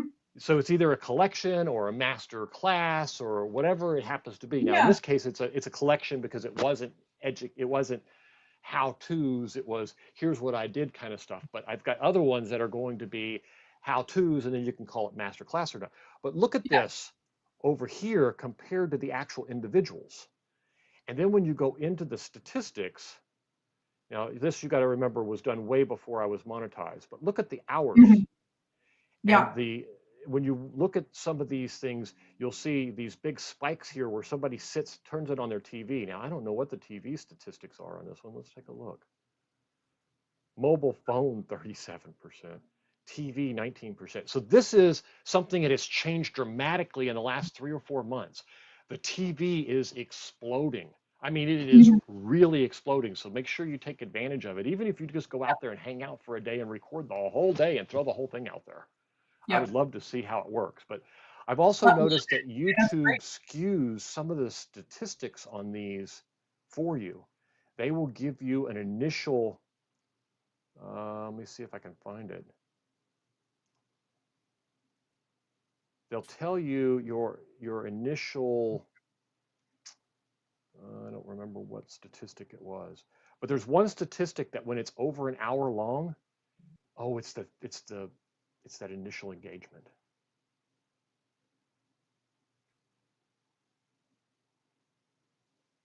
See here, look at this. You can Mhm. tell the first 30 seconds is not 99%. But anything over an hour long automatically gets, hey, this is a great first 30 seconds. Automatically, it happens on every Uh-huh. video over an hour. So basically what it does is it gives those videos a little bit of a boost because the watch time goes up so much. So I That just wanted to makes point that out to you because that will mean a lot for your other channel. I love that. Thank you so much. That's really great feedback because I've also been, you know, since my second channel is like more for fun and it's not like it's I'm not doing this for business. I'm doing this for fun. You know, my second one. But I mean, I can't take the YouTuber business hat that I have it like off almost. So it's like I mean, I want the channel to do well. And I see all of the monetization opportunities, but at the same time, like I actually have a real business going on and this is my main channel that I want to grow. So like I don't want to I've been trying to think of how can I produce that second channel in the easiest way where I just keep it super light, fun, and not cannibalizing a bunch of my time. Oh, awesome. Rob the Maritimer's here. Hey, Rob. Hey, Rob. How you doing? Welcome back to the Mentioned world. your name a few times. Only good things, though. Yes. I love your new video. You're going to dance for us? Rob, you want to come on and dance? Let's see what we got going on here. Sarah from Morning Coffee Studio says Brooke's YouTube comedy channel and book club coming soon. Sarah, that is so funny. I know Sarah loves my comedy stuff and yeah, the books that I recommend. And Sarah, I have you in the back of my mind when I think about my comedy videos. I didn't ever think of myself as a comedy creator, and I didn't even use that term in my head when I was even making like my first comedy video. I just made the video because I had the inspiration, I had the idea, and I'm like, I have to make this video. And then people were saying it was hilarious, and I'm like, oh, I guess this is like a funny video. I don't know, like, do you get what I'm saying? It's like I kind of knew it was funny, but I didn't consider myself like a comedy creator. But now, like, some people think of me that way, so I'm like, okay, so is that my niche now? Like, what am I doing? But anyways, I don't know. It's so funny. Let's pull up some comments here. Personality shines, doesn't it? Oh, Maritimer guy, love your channel. Rob's got some love in here. Let's see. I know there was other. Mike earlier said, because we've been talking about challenges and how to overcome them. So Mike says, I had to take on a new job causing me to work more than further. Oh, got it. Sorry, I can't read right now. Causing me to work more, further drive, less time to do YouTube. Okay, so let's troubleshoot this. Mike, what I would say is like, if you have a further drive now, can you produce videos in your car? Can you I don't know what you're coming on. Huh? I feel a daily blog coming on from the car.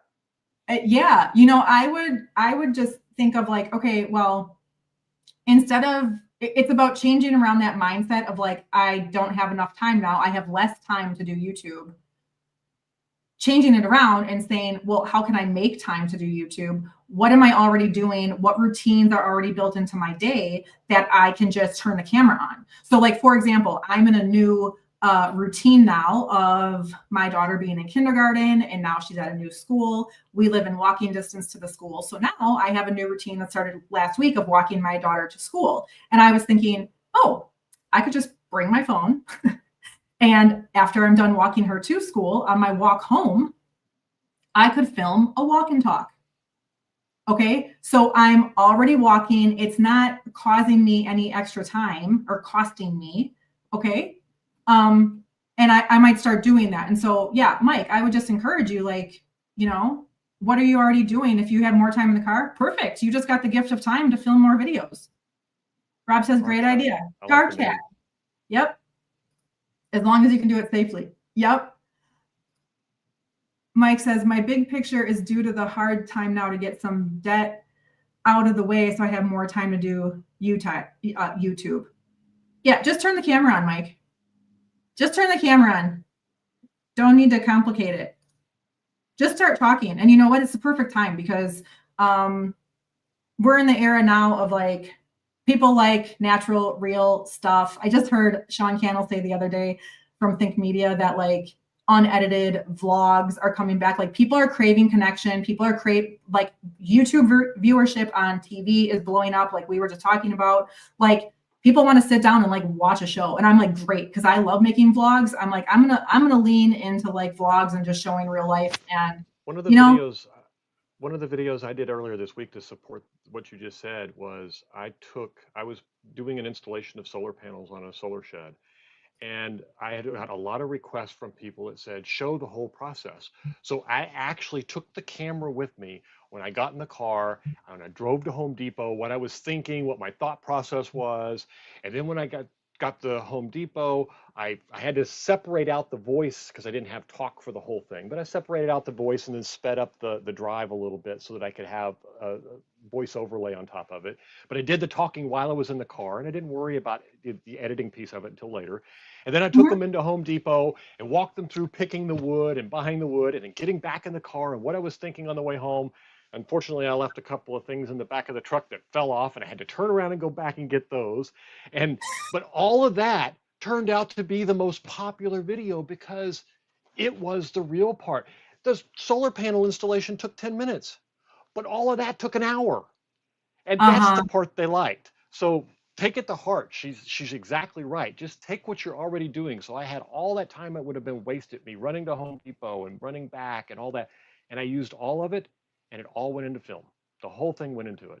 I probably spent 3 hours doing it and an hour and a half of it ended up in a video.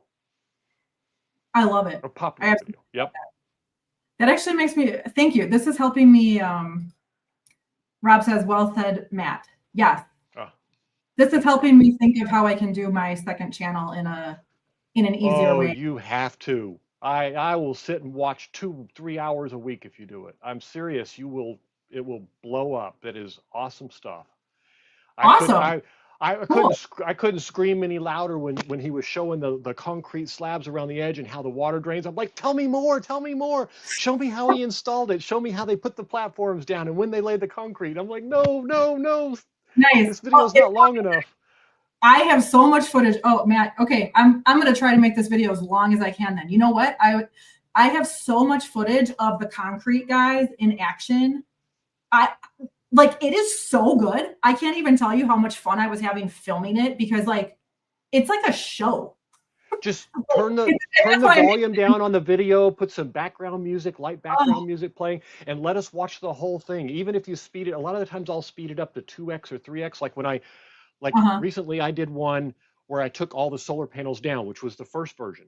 And when I took them all down, I just put it in 5x mode and just showed the whole thing. And then slowed down when I was actually talking and then sped back up afterwards. Do exactly that. We'll watch the whole thing. I promise you, I will watch the whole thing. And those are my kind of shows. When you said that was what you were launching, I'm like, oh, this is going to be good. Okay, I'm going to create my next episode with you in mind. I'm making it for you. I'm making it for you because I know. And now that I've got premium, I no longer have to watch the commercials you're on. Let's do it. That's so great. Yeah, I'm excited because I have so much footage. But I did film some of the extra footage I have to edit yet to come out in the next couple episodes, or maybe I'll just make one long one. Is I did shoot more of that stuff. So because I was going out there during the summer when my daughter was home with me on summer vacation, and we would go out there. So I have footage of us driving. Her in the car seat, and I'm like, okay, let's go on the job site. And then we get there and I'm like, all right, let's go find Bucka, who, Bucka is what she calls my dad. Bucka is how she said grandpa for the first time. And so he's Bucka now. That's what she So, but I have footage of us getting there and getting out of the car and being like, where is he? And then finding him and the hug and and then getting on site and do it. So I'll include all of that now instead of trimming it down to a 12-minute video. Yeah, cut the editing down to almost nothing because we want to see it all. We really do. Okay. And what you could even do if you really want to have both, then create the short version like you did, but then create a version and label it extended version 2 hours or something like that. Because I proved that works. Because I know not only did it do that, it worked more than all the other ones combined together, having the one long one. And you saw the TV stats. People who are watching it on TV, I've also started including the QR codes, and I think I saw this on Rob's also. Was it Rob's? Rob, was it your videos that started including QR codes recently also? Because you did it Yes, you like the did. day after I did it. Okay.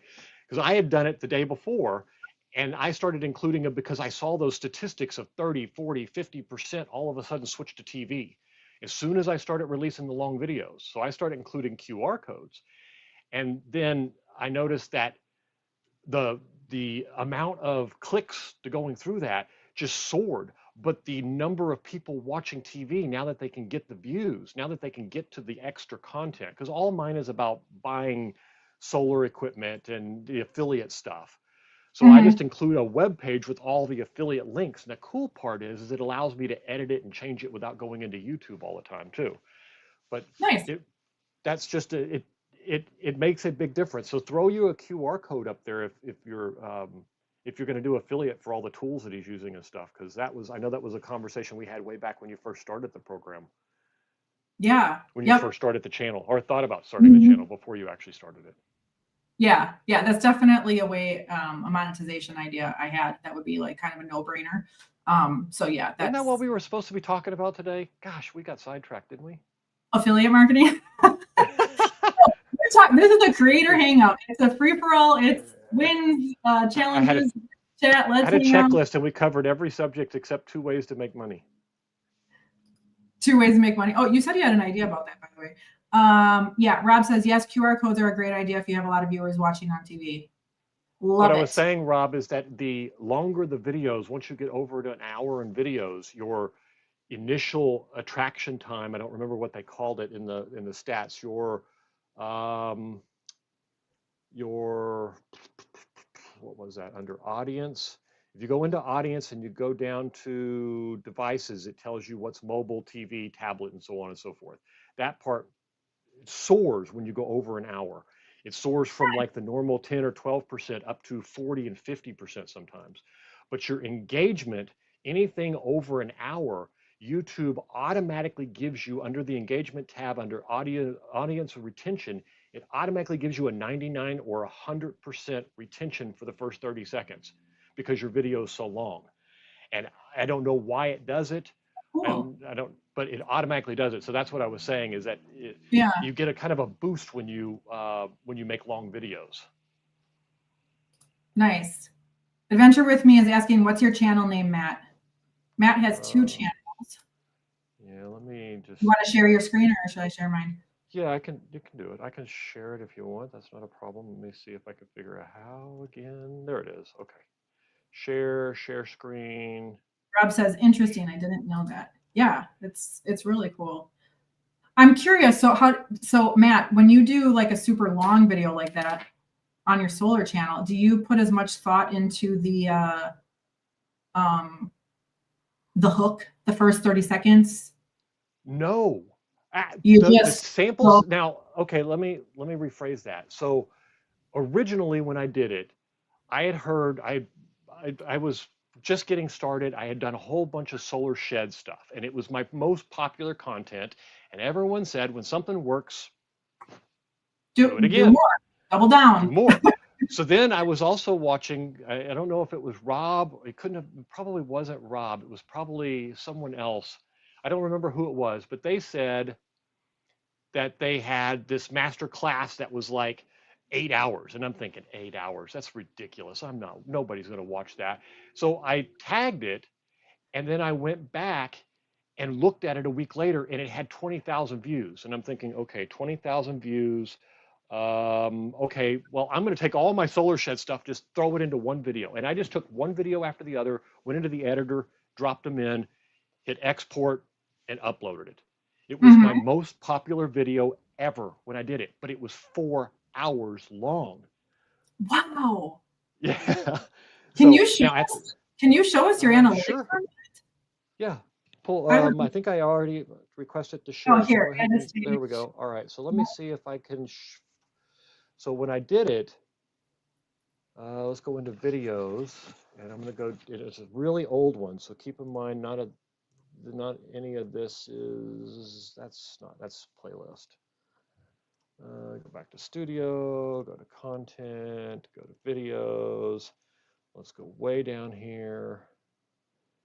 Keep going.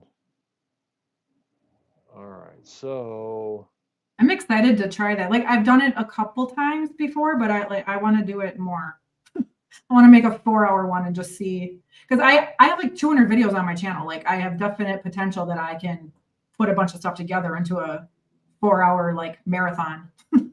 You know, sit and watch my whole life for 4 hours on your TV, people. Okay, so at this point, you see here I was getting 100, 250, you know, these were really, really nothing. And then I hit this one with 5,000 views. But Wow.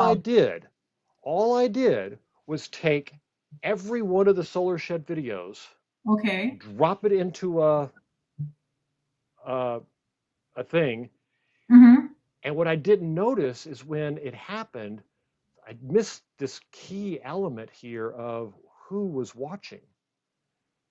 So it was being passed around through Gmail and WhatsApp and so on and so forth. But what was really important is I didn't notice this. Viewers are still watching around the 30-second mark is 99%. That's a lie. They're not. But every video over an hour, hour and a half or so, every one of them shows up like that. Says that. Yeah, Then you go into audience and TV. Now, keep in mind, this was back a few months ago, and I've noticed this number goes up every single month now.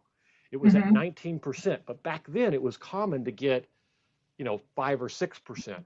Here it's 20%. Today it's 40 to 60%. And I don't know if that's because I'm attracting that type of people, which, hey, I'm good with that. I'm all right with people coming to watch an hour-long video. Yeah. Well, also I think it's because in general, like that's viewership behavior of what's happening YouTube wide. Like YouTube is the #1 streaming service in the world. More and more people are watching it on their TVs. So it's like, it's, you know, I think it's all of that combined. But you can see here, the watch time is still way down at only 5 minutes and 30 seconds. But if you go to a current video where I did it more recently, so it is something that takes a little bit of a building process. And let's look at something more popular and more current. This one's an hour. And you can see here, the watch time is 6:14. So it constantly is climbing as I get closer and closer. That's going to be a really bad example. What's the percentage of people watching on TV on that one, on that 6-minute watch time? I've got a couple. The last few are all 6 minutes, so that's under audience, right? Look at that, 42%. Yeah. And that's what's going to happen to yours when you go to that the house building thing. This number has started just soaring with my content. Now, my test has gotten completely out of control where all of my videos, I'm like, okay, this was a live stream that I cut, that test that we talked about there, where the live stream itself only had 400 views, but the video has 500 in addition to that, but it's not dying, which is the key here. I mean, it really peaked out here, or is this the live stream? Sure looks like it, doesn't it? But that's kind of what I'm saying, is that these long ones, the number of views are increasing, but the watch time really is what's increasing. Because now you can see more than normal, 305 more than normal. So that means my normal watch time before I started long ones was in the 2-minute range. And it's hard to get 2 minutes when you have a 5-minute video. So if I go back and find something that's short like that, let's see if we can find something that's short. That one hasn't released yet. This one. So this one, no, this one didn't do very good. Let's find a different one that has, here's a 7-minute one, and it has an okay number of links on it. But even for one that does okay, it's hard to get anything. You get 2 minutes and 18 seconds, 3 minutes less than usual. So that's a typical 7 or 8 minute video. But I didn't do anything for the other ones. I just took a combination of 8 or 10 of the other ones, put them all together. So My Yeah. next one will be to take, I redid the solar shed, which was these 3 videos, this one here, and this one here. And I'm just going to put the 3 of them together. It'll be a 4-hour video and release it. And then Very if somebody's cool. sitting and watching TV, we'll pick it up and watch the whole We'll thing. want to watch it. Yeah. I love that. Love it. See, that's the fun of hanging out with other creators, because you learn from each other and get different ideas, and makes it a And lot I did more want to fun. show you, you had asked earlier about monetization. So seems to be, so my first month, let me just show you my first month, if I can get it. Oh yeah, you here. said you had something to not let you forget to tell us. Was it about something about monetization? You said that you wanted to, you're like, don't let me forget to tell you. Well, no, that was the testing of thumbnails. The testing of Oh, thumbnails okay. is something you don't want to forget, because it picks the wrong one. It picks the top one in the list, not the right one. Got it. So you can see here on all the releases, they just kind of shoot up. And I'm sure this is nothing compared to somebody who's really well established. But you can Well, hey, see it's more than mine. I'm not even monetized yet. But my thing is on my first month, it was about $120. My second month was, and what's weird is it doesn't show you the same numbers. It shows you the same numbers. It just doesn't show it to you the same way here as it does in your app or your phone. So in your phone, you can go in and say, you click on earn. Let me see if I can show it to you. Let me find my iPad if it's here somewhere. Okay. Where is my iPad? Fun. I love seeing inside other people's dashboards. Anybody else? Type it in the chat if you love looking at other people's analytics. I always learn something. Well, it's like fun to see how people. Got to show you now, because when I get rich and famous, I won't want you to see them anymore.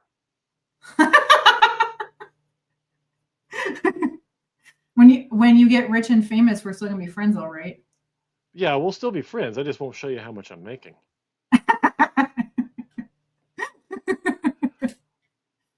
Okay, so here on the, and I don't know if I can see my own screen. Let me see if I can get this close enough.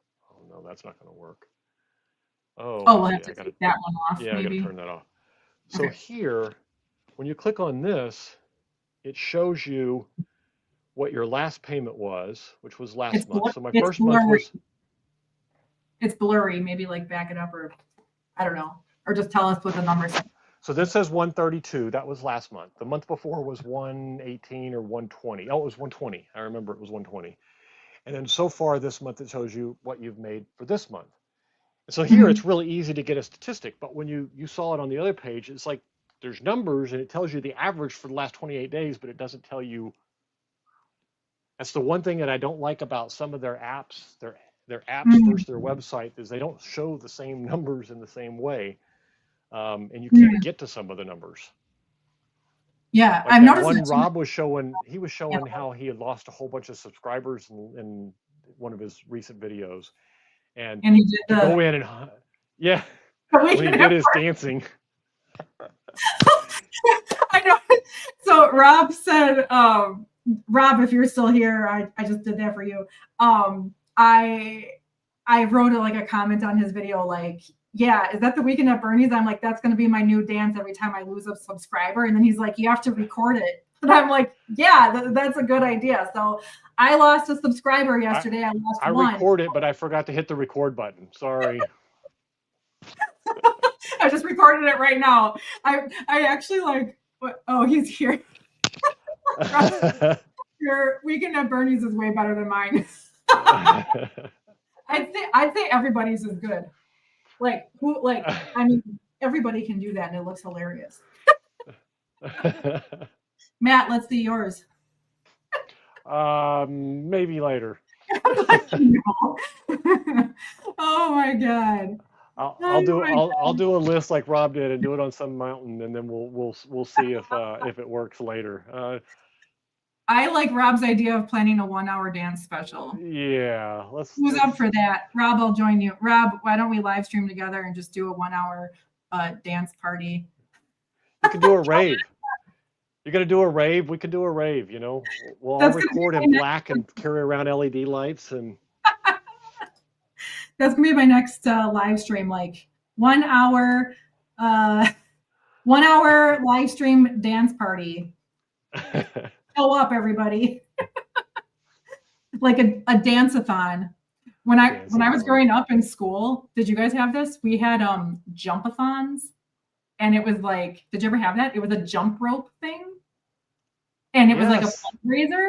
So, and it was called the jump-a-thon. I loved it, and it was like, that's probably one of the first selling activities I ever started in my life. Like, I loved selling Scout cookies. I love selling jump-a-thon tickets, because it was like, well, not tickets, but it was like a pledge. So like I would go ask all my family, family and friends and neighbors and stuff, like, hey, I'm going to participate in the jump-a-thon, and they had to pay a certain amount of money for like every single minute that you jumped rope. Did you guys have that? Type it in the chat if you had a jump-a-thon at school, because I loved that. Like I had a walk-a-thon. I don't know about a jump-a-thon. Oh my God. God. One, though. Huh? I said that's a good one, but I think we had walk-a-thons. And walk-a-thons. It was so fun, because then the jump-a-thon was like one day, and it was in our school gym, and like everybody came with their jump ropes, and it was like, like you had to jump for as many minutes as you like sold or whatever that you told people to make more money. And like I was really fit when I was a kid, so it was easy for me. I was like, I'll jump my ass off all day long. Oh my God. That sounds way more fun than ours. We had a book-a-thon. We had to read. Yeah, mine was way more fun. I love reading, but as a kid, jumping rope was like, it was awesome. Mike says, when Rod came out with that video, I told him he must have been watching too many of Brooke's videos. You polluted him. Yay. Oh, it's so funny. Yeah, who's next to make a dancing video? I had so much fun making that one. I'm like, I want to make another one. Yes, Mike, I should say Brooke was absolutely the inspiration. That is so funny. Mike put 2 and 2 together behind the scenes. Really funny. Yeah, that's so fun. Have you guys heard of the term the summer dip? Like apparently that's actually a thing on YouTube. You guys know about that? Summer dip when the views go down? Yeah. Yeah. Just across YouTube. About the other day. Yeah. I was like, so I used the summer dip one because I was on summer vacation and didn't have a lot of time. Like Mike, if you're listening, because I know you said your challenge right now is not having enough time. I didn't have time to do YouTube either, but I just made time. I was like, okay, Mike said, or oops, I pulled it wrong. That's good motivation. Good.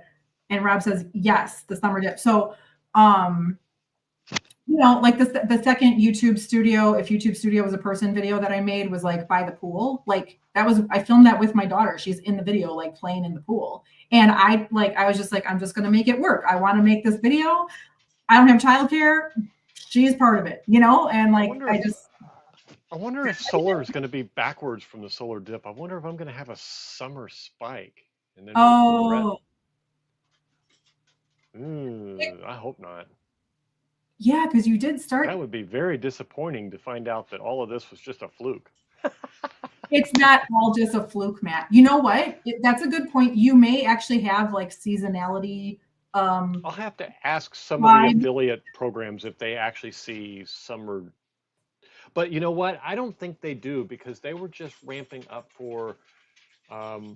I went to a couple of them and I said, look, we're going to have Black Friday and all that stuff coming in, and I want a schedule of crap from you guys of what I'm going to be pushing, because I need to make a real schedule. And so a lot of them said, oh yeah, we're already working on it. So the fact that they're working on it could mean I guess it could go either way. It could be that they're working on it because there is a dip and they want to increase sales, or it could be they're working on it because there isn't a dip and that's where they make all their money. Oh, who knows?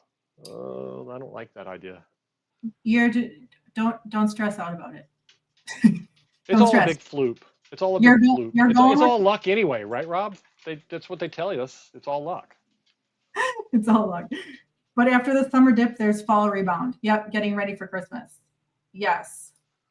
I think every channel would be different, just like businesses. Some are definitely seasonal. Yeah, I was watching Ty Myers. I think he did like a channel review of that girl's channel. Her name is Jess. and that's the name of her channel, and it's like a gardening show. And because it's a gardening channel, like every summer she gains like 5,000 new subscribers, and then it kind of plateaus, and then summer 5,000 more subscribers, and then there's a plateau, and then so like her channel's very like seasonal. Like he broke down, it was a great video, you guys should watch it. He broke down kind of. Is that the same guy that did the review on yours? The insights he gave.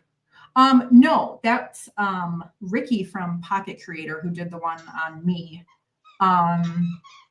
Let's see if I can find the one. Let me see if I can like pull it up here. But I felt very honored, by the way, that somebody like did a channel review and actually like turned that into a YouTube video. That was pretty cool. It seems like it would be fun to do it, actually. You know, it might be something that it would be kind of cool to get a couple of people together and just go through somebody's channel. And the problem is you don't. Sometimes it's kind of hard to do it and be super honest. You know. I see. Have you ever seen like the View does it and that kind of stuff? What's that? Like to not hurt their feelings, like by being super honest. Yeah, because sometimes it's like, and I don't know if you just pick random things or if you just, you know, let people submit channels but that would be kind of fun to do and it's all opinion anyway. I mean, the YouTube's changes so rapidly, and I don't think that's what it is. We talked about that a little bit earlier, is it's so much of a, it's like being in a river and hitting some white rapids every now and then. It really is.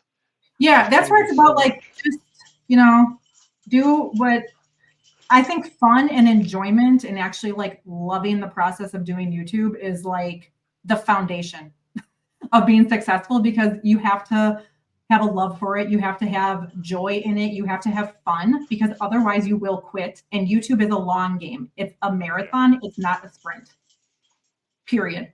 Like, I feel like that's like tip number one is like, how can you make it fun for yourself? So this is the video I'm talking about right here. Hey guys, Ty here. Hope you're doing well. And we got a little bit of a different video for you today because I want to introduce you to somebody who I've come to admire over the last few months. And so if you're out there and you're inundated with tons of videos about how to grow your channel from the gurus with all the tips and optimization and hacks, and it's a little bit overwhelming or frustrating because it's really difficult to implement, I want to introduce you to somebody who's doing none of it, who's still being successful on YouTube. And I thought we would maybe dissect her channel a little bit. Give it a like. Good job, Ty. I'll link that video below. This is, I watched this on my TV, by the way, Ty, just in case you're wondering why I just hit the like button now, because I was watching it on my TV. Okay. But yeah, so this is a great video, and just go watch it, but he broke down the whole seasonality thing. Oh, Dan's here. All right, let's see. Hold on. Let me catch up on the comments here. It's a Wealthy Life. This is Dan, everybody. You made it to a live. I'm so happy. Dan, would you like to come on stage with us? You're very welcome. You have to do a Weekend at Bernie's dance move, though. I'm just kidding. You don't, but it would be fun. That's a good video. Oh, did you see Ty's video too? Rob says 1,000% Brooke. What did I say, Rob, that you're saying 1,000% to? I forgot now. You know, live streaming, you forget which, like your brain goes. Happens to me all the time when I go to busy live streams like Rob's, and you say something, and then 10 minutes later he mentions it, and you're like, "What was I talking about then?" Yeah, I was like, "Wait, what's the context? I forgot what we were talking about." Mystic Earth Journeys, hello, thanks for joining us. Says I was super interested in Brooke on vacation and making time and making it work no matter what. Yeah, thank you for pointing that out. Yeah, that's just something I always ask myself. Like, it's not, just to be super blunt, it's like my pet peeve when people, including myself, I'm included in people, when people say like, I don't have time, like when they use not having time as an excuse for something, it's like, if you're alive, you have time. Like, you know what I did? When I went on vacation back a few weeks ago. Whoops. You know what I did a few weeks ago when I went on vacation? I went up to Connecticut and everything. I released a video every day, just to show I could do it every single day. At the end of the day, my wife was like, are you really going to record now? It's like 11 o'clock. We had done a convention all day. We had worked all day. And I'm like, yep, every single day. I take 10 minutes and I recorded it. Now, they didn't do very well, but I did one every day. That's hard. That's awesome. Yep. They were unedited. They were just clean cuts and send them out. But hey, no excuses, right? No excuses. Exactly. And every video you make through the process, it's like it's a learning. I mean, you're constantly learning and you're stacking your skills. So you're practicing. It's like, yeah, the video might not perform well, but like, what did you learn? Did you learn a new editing technique? Did you try something new? Like, to me, it like, I have my own definition of success. And that's how I stay focused and like, don't get discouraged. I do get discouraged. It's how I pull myself out of feeling discouraged because like the only time I feel really discouraged is when I look at all of the external results, because I'm at a point in my journey. It's like I have almost 2,000 subscribers. I'm like 2 seconds away from getting monetized, level 1 of monetization, the 3,000 hour mark, to get like stupers and memberships and blah, blah. But, yeah, like that's an external reward. When I look at like the external measurements, I feel like I suck half the time. But when I look at the internal measurements, like, am I creating a video I'm proud of? Am I challenging myself? Am I growing? Am I having fun? What's the quality of the comments? You know, like I'm at a point right now where I feel like the number of views on my videos is not reflecting the quality of the comments. Because I have a lot of comments that are like, this is the best video ever. Like, I love this, like, blah, blah, blah. Like, just, I have such a good comment section. And then it's like, but the views just don't reflect what people are saying about it. So at some point, I'm assuming it'll like catch up, but I feel like I'm like in this weird like limbo with that. So yes, I do feel discouraged. And that's probably one of my biggest like challenges right now is like being so close to being successful as far as like getting YouTube to monetize my channel. And because I kind of feel like then I can officially say I'm a YouTuber, you know, because YouTube accepted me into the program. I kind of feel like a not successful success right now. Like it's kind of weird. But yeah, so I just have to measure my own terms of success. And then I pull myself out of that crappy attitude. Let's see. Rob says, oh, you said you have to enjoy the entire process of YouTube. Yes. Otherwise, it's too easy to quit, give up. It's a long game. 1,000% agree with you. Yes, yes, yes. Yeah. The whole thing from beginning to end. It's a lifestyle. That is a fact. A lifestyle. Oh, awesome. Rob's coming on. All right. Woohoo. There he is. Hey, Rob. Hey, Rob. Hello. Am I looking at the right thing? No. Are we doing a dance party Up now? to your right. Hey, how you go. doing? Good. I was getting up when you're dancing. I've got to get rid of, I got too many audio things going on. There. Matt busted a move. You missed it.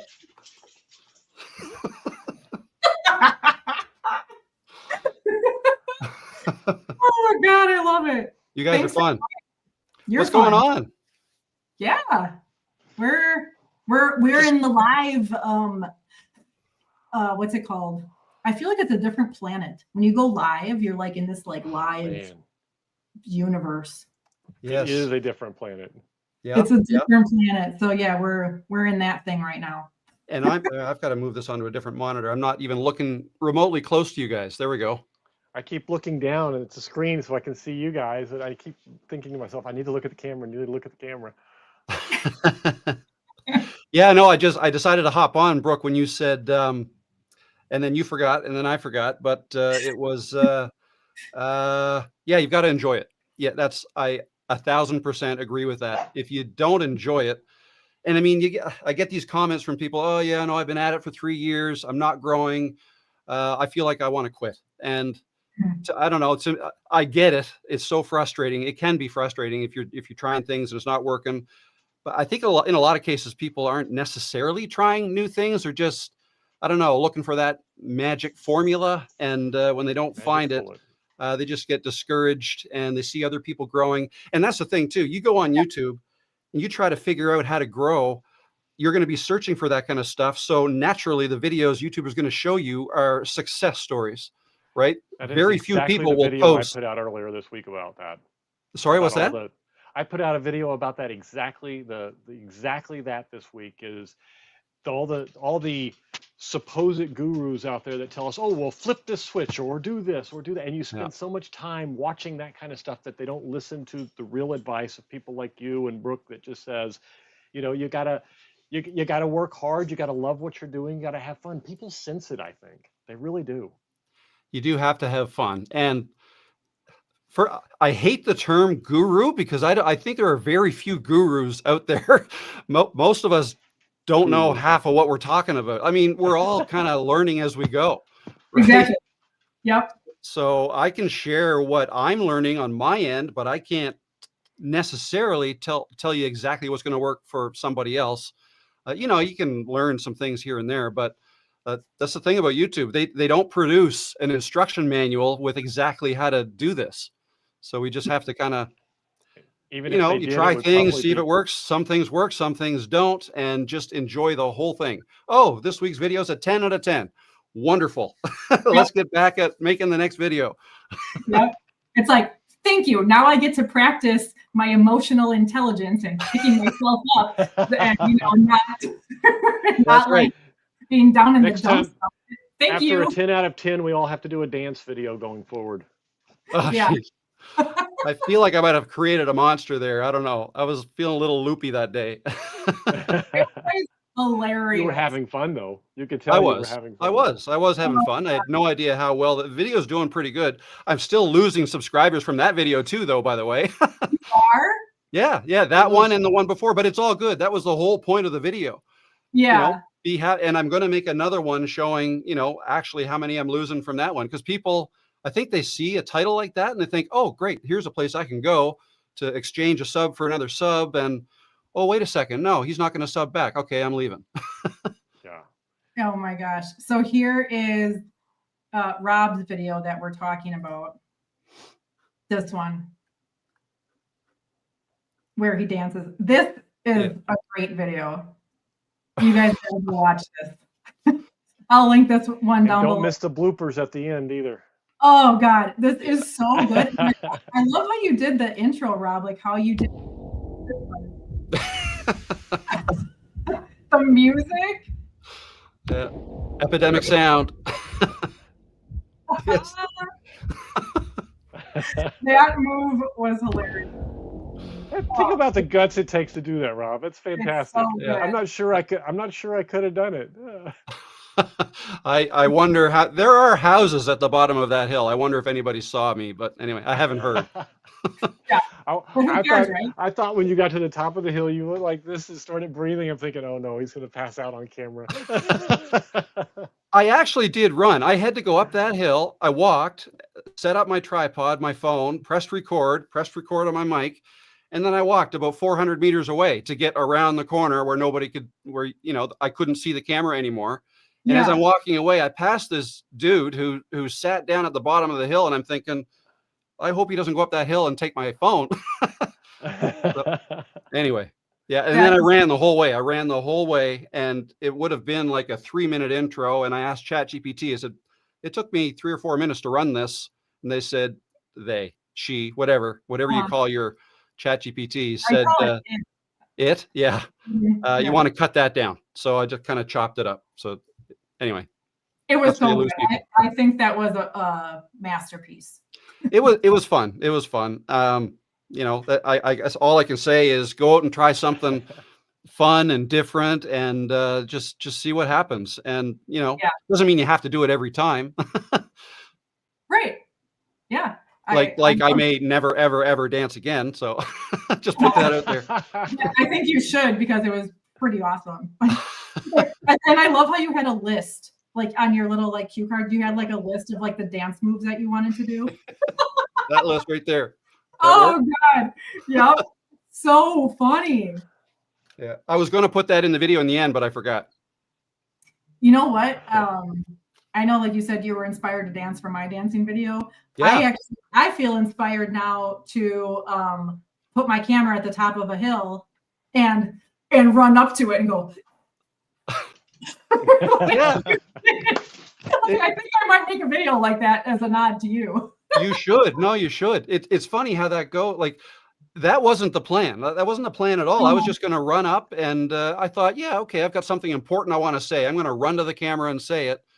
The whole intro thing I just thought of that morning. I don't know, just searching through sound effects on Epidemic Sound, looking for some cool sounds. But yeah, no, it's just having fun with it, right? It was genius. But no, you should. And you did inspire me. And you've made a couple of videos now, 3 now, I think, where you're talking to yourself or talking to YouTube Studio as a person. And then the last one you did, the dance one, that was different again, but it's just showing your creative side. If you just keep doing that, Brooke, it's fun because you don't have to do that every time. Then you do some serious ones, help people how to grow and whatnot. And then all of a sudden, 2 months later, hit them with another funny one like that. And who knows which one, right? One of them will just go boom, and the whole channel will explode. Just takes and then one. people go backwards and see what else you've done. And and then that lifts everything else up. Yeah. So let's take a vote, because I know you guys have seen my well, I think most people here have seen my YouTube Studio videos. Would you like me to continue the series? Yes. Okay. Yes. Because I have a series planned out, and I have to say I feel a little. Let me pull it up just so I can. You gotta get 3 characters though. You gotta have studio, you gotta have the regular YouTube, and then you have to have a premium YouTube, and then you have to have you. YouTube Premium. Oh my God, hilarious. Okay, so the non-premium one can get interrupted all the time with a commercial. What? Say that again? The non-premium version, the non-premium guy can get interrupted all the time with a commercial. Hilarious. That's a good idea. Okay, so these are the videos we're talking about. Okay, so I had made If YouTube Studio Was a Person.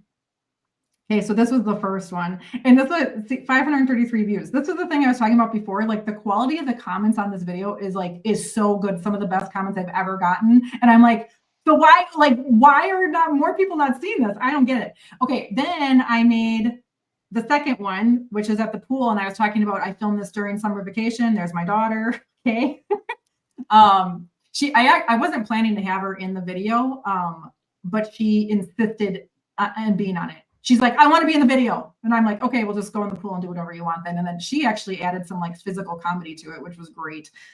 Totally unplanned. But anyways, I do feel, and I'm just being honest here, I feel a little discouraged because I'm like, okay, this one, the performance isn't as great as the first one. So now I feel a little bit deflated and I don't feel confident, I guess, maybe in pursuing the series. So that's natural to think that way though. It's the same thing as making videos. You never really know which one's going to do well. You'll have a 1 out of 10 that you didn't expect to be 1 out of 10, but then one that you put extra effort in is a 8. And right. This is the same thing. You made a similar style video, another kind of comedic, role play thing. And, they all can't be, maybe because, okay, this is the second time I've done it. It's not that new for everybody, because the first time you did it's like, whoa, this is really new because you haven't done one like that before. So that might be part of it, but I would not stop. Like if the first one was a 1 out of 10, this one was an 8 or whatever, who knows, the next one. Plus you keep getting better at making these every time you do it. Yeah. Well, that one, I shouldn't say the performance was not as good. It has great comments, and it was a 3 out of 10. Okay. So it wasn't a super crappy one, but yeah, I don't know. I don't know. And maybe it was the way I played the character too, because the first one was more of the storyline of it's the process of the YouTuber uploading a video to the platform. Yes. Maybe it was the storyline. I don't know. The second one was we're hanging out at the pool. Huh? I said, you never know what's going to hit. Because I just finished a 3-part series myself. And the same thing happened to me. My first one was super popular, 1 out of 10, very easily, a simple win. The second one tanked. And then the Mhm. third one was super popular. And the one right in the middle that has all the good content is like nothing. I just keep expecting it to come back and blow up later. Because it's like your second one. It was just as good as the first, but there's something, you never know what's going to hit and what's not going to hit. It's the craziest Yeah. thing. You go out, sometimes I've gone out and made videos for no purpose other than I know this is going to work because it worked over here, and it hits and boom, it goes great. And then you do the same thing on some other concept and nothing hits. It's the worst thing ever. Mhm. It's Yeah. hard to know. It's really hard to It know. is. I think Yep. sometimes, for example, if I were to do another video like I just did, Dancing on the Hill, if I did another one very similar, Mhm. then I bet you I would lose probably a lot more subscribers because more people might think maybe they got a kick out of that one, but then they might think, is he going to do this every time? Like, I'm here for YouTube tips, right? So then, you know what I mean? So It's funny almost once, it's annoying twice kind of thing. could be, or maybe annoying every time, maybe do it every 2-3 months or something, do something different, or even try to think up of something completely different again. That's something else. I don't even know what, but Yeah. No way to I'm know. always trying to think of, like, I even look at my channel before I do a thumbnail, and if I see that I've gone outside and done, I don't know, 5 videos in a row outside on the trail, I'm going to think, okay, aesthetically, my channel, the next thumbnail needs to be different. I think I should be inside, or I think I should be somewhere else, Mhm. or I think I should Mhm. wear a red shirt because I've been blue for 4 videos in a row, or Mhm. something like that. Just something to keep people interested, something that says, this is not the same video you've already watched. This is something new. And I Yeah, just try to think that's a that way. really good tip. Yeah, I think with like continuing this series, let me catch up on some of the comments here. Dan says still a 404. No, Dan, maybe try. Can you try the No, link the again? second one is a 404. The first one works. The second one is broke. I'll tell you, when I tried to join, I got a 404. I had to go up until I saw the link that worked for me is one that was all on one line where it didn't carry over to a second line. Oh, okay, good to know. Let me try posting it again. Let's post. Yeah, a just first- post the link without any other words that might work. Okay. Oh, one number carried over the next line. I don't know if that'll work. Oh, let's see. Try that, Dan. See if you can get on. Let's see. Adventure with me. I've commented a lot on this, but just another haha. Brooke, like you said, is inspiring, just being herself. Such a fun person for content. Love the vids. Thank you so much. Dan says it may hit months later. That's true. Just do it because it's cool. Yeah. The way that I've been thinking about it is like, am I going to enjoy making this? Do I want to make it? Like, am I going to feel, I don't know if you guys feel this way, but sometimes like when I see a video in my mind, like I get an idea, I get inspired. I literally like see the video in my mind and I can't get it out of my mind until I produce it. Do you guys feel that way? Like, you get what I'm saying? Sometimes. So it's like there's the next one that's part of the series is in me. And so I'm like, I see it. I see the video. I feel like I have to film it no matter what. And just be okay with whatever happens. I'm gonna say what we're all thinking. Do it. Do Do it. it. Do it. Do it. Oh my gosh. Okay. Oh, and there was another comment I wanted to pull up too. Let's see, where did it? If I could just add, oh, sorry. No, I go was ahead. just going to say, the way you describe that, you can kind of picture what you want to do. You can kind of see it. I think that's your creative side. Like you do have a creative side. I think a lot of people struggle with that. Like I've heard, and I kind of agree with this. YouTube is almost like there's 2 different types of directions you can go. You can go the entertainment way or the education way. And I feel like the education way is probably the easiest for most people because most of us aren't funny, aren't creative, but we know stuff. So we can help people by teaching people stuff. but you've got that creative side. I think you should embrace that. If you can be informative and helpful, educational, but also creative, I think that's, run with that. Okay, I will. Hello, Dan. Hey, Thank how's you. it going, guys? Good. Hey, hello. Good. How about you? Awesome to have you on. Doing great. I was cleaning the bathroom while I caught you on live, so I had to hustle down here. I love it. I love like how you can watch people live, or I guess you can watch any video whether it's live or not, but like and just like multitask around the house. Like I know Rob, in one of your live streams, like a couple of us were commenting, like I'm carrying you around to my kitchen and now I'm here.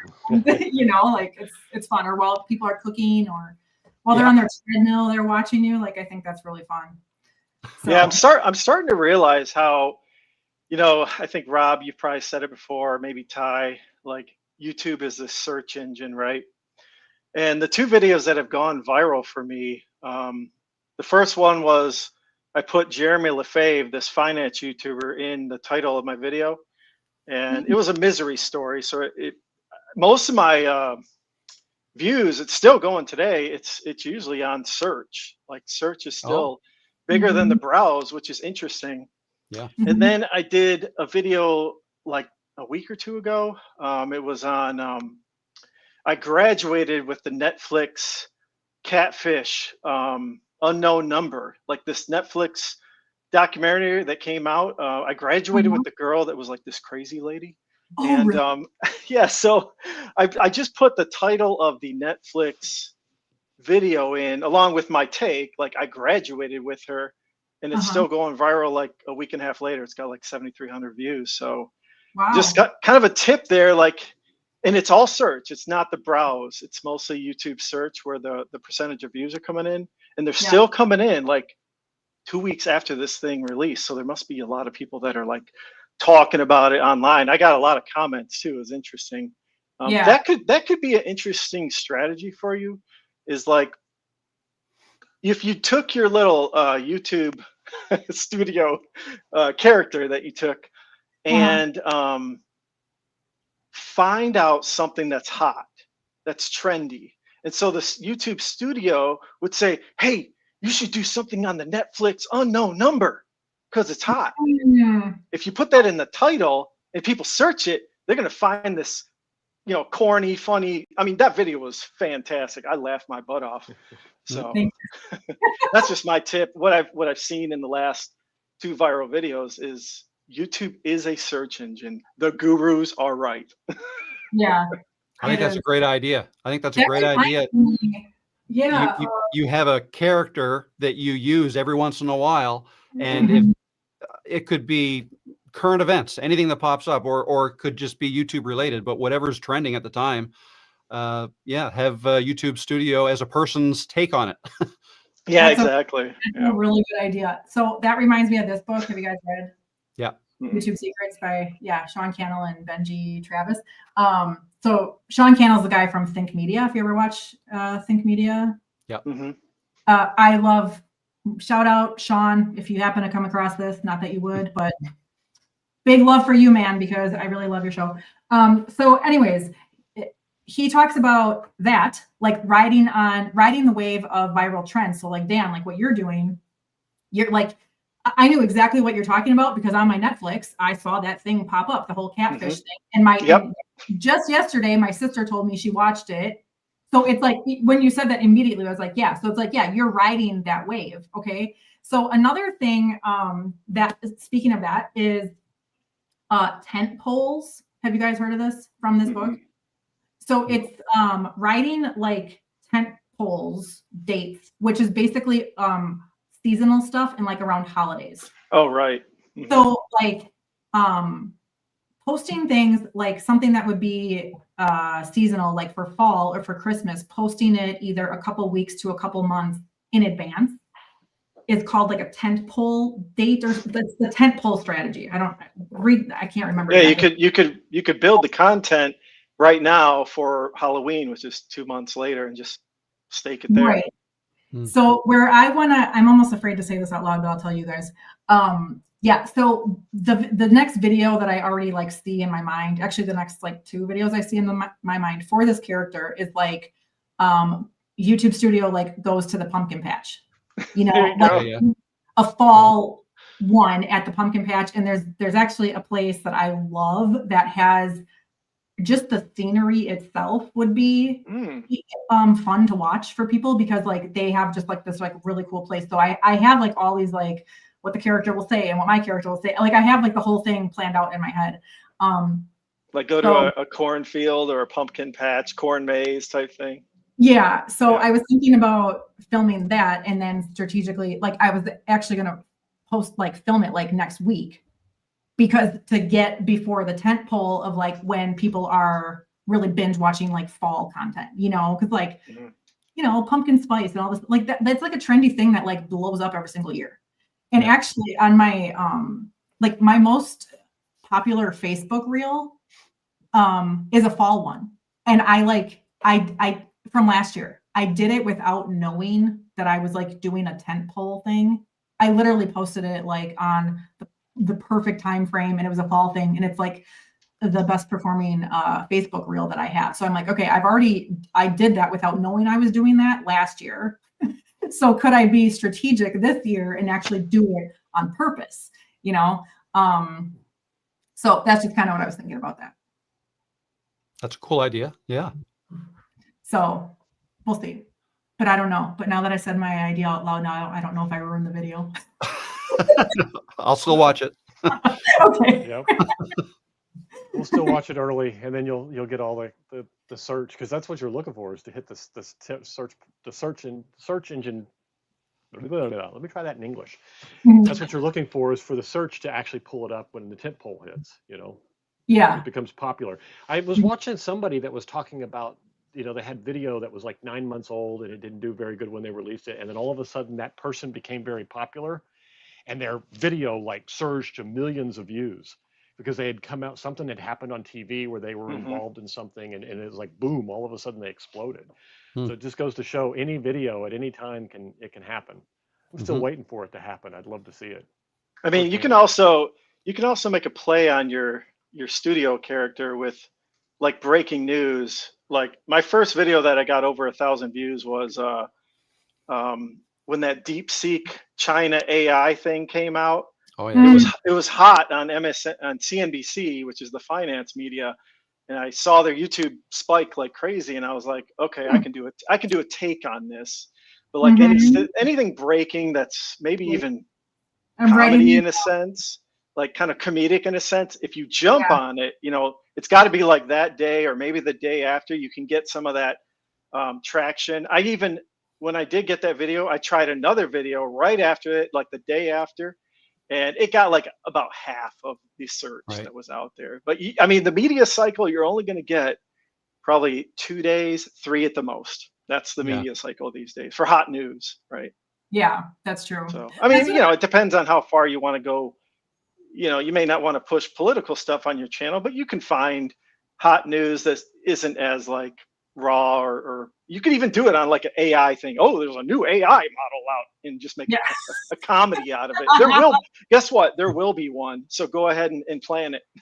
Yeah. Plan the skit, and then almost kind of have it ready, pre-built, and then just dub in like whatever news it is and put it in the title. That is the most important thing on YouTube. Studio gets an upgrade with AI, and there you go. Yeah, Studio gets an AI upgrade, and make sure you put the AI model that's hot in the title. Yeah. Studio gets a DeepSeek upgrade. You got it. Oh my God. You'll get some traction.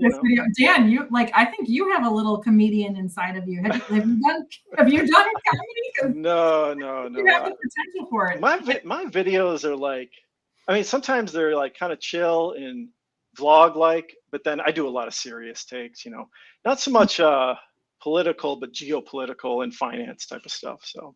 But aren't you the one, I feel like you commented on one of my videos where you said, was it you who said that you wanted to try making a video like this or something? Yeah, it was. Yeah, you had something like the camera was on your mom's cabinet or something like that. I was cracking up. Yeah. I was like, man, your mom's going to be annoyed when that glass breaks or something. Oh, but yeah. That was when she was on vacation. I was taking care of her house. No, it was the funniest part was you were raiding her fridge and vlogging it. That was great. I mean, sent it to her with no context. I was like, and I don't like ever like share my YouTube stuff with my mom, but yeah, I just did that because it was filmed at her house, and I was like, I'm trying a new thing right now.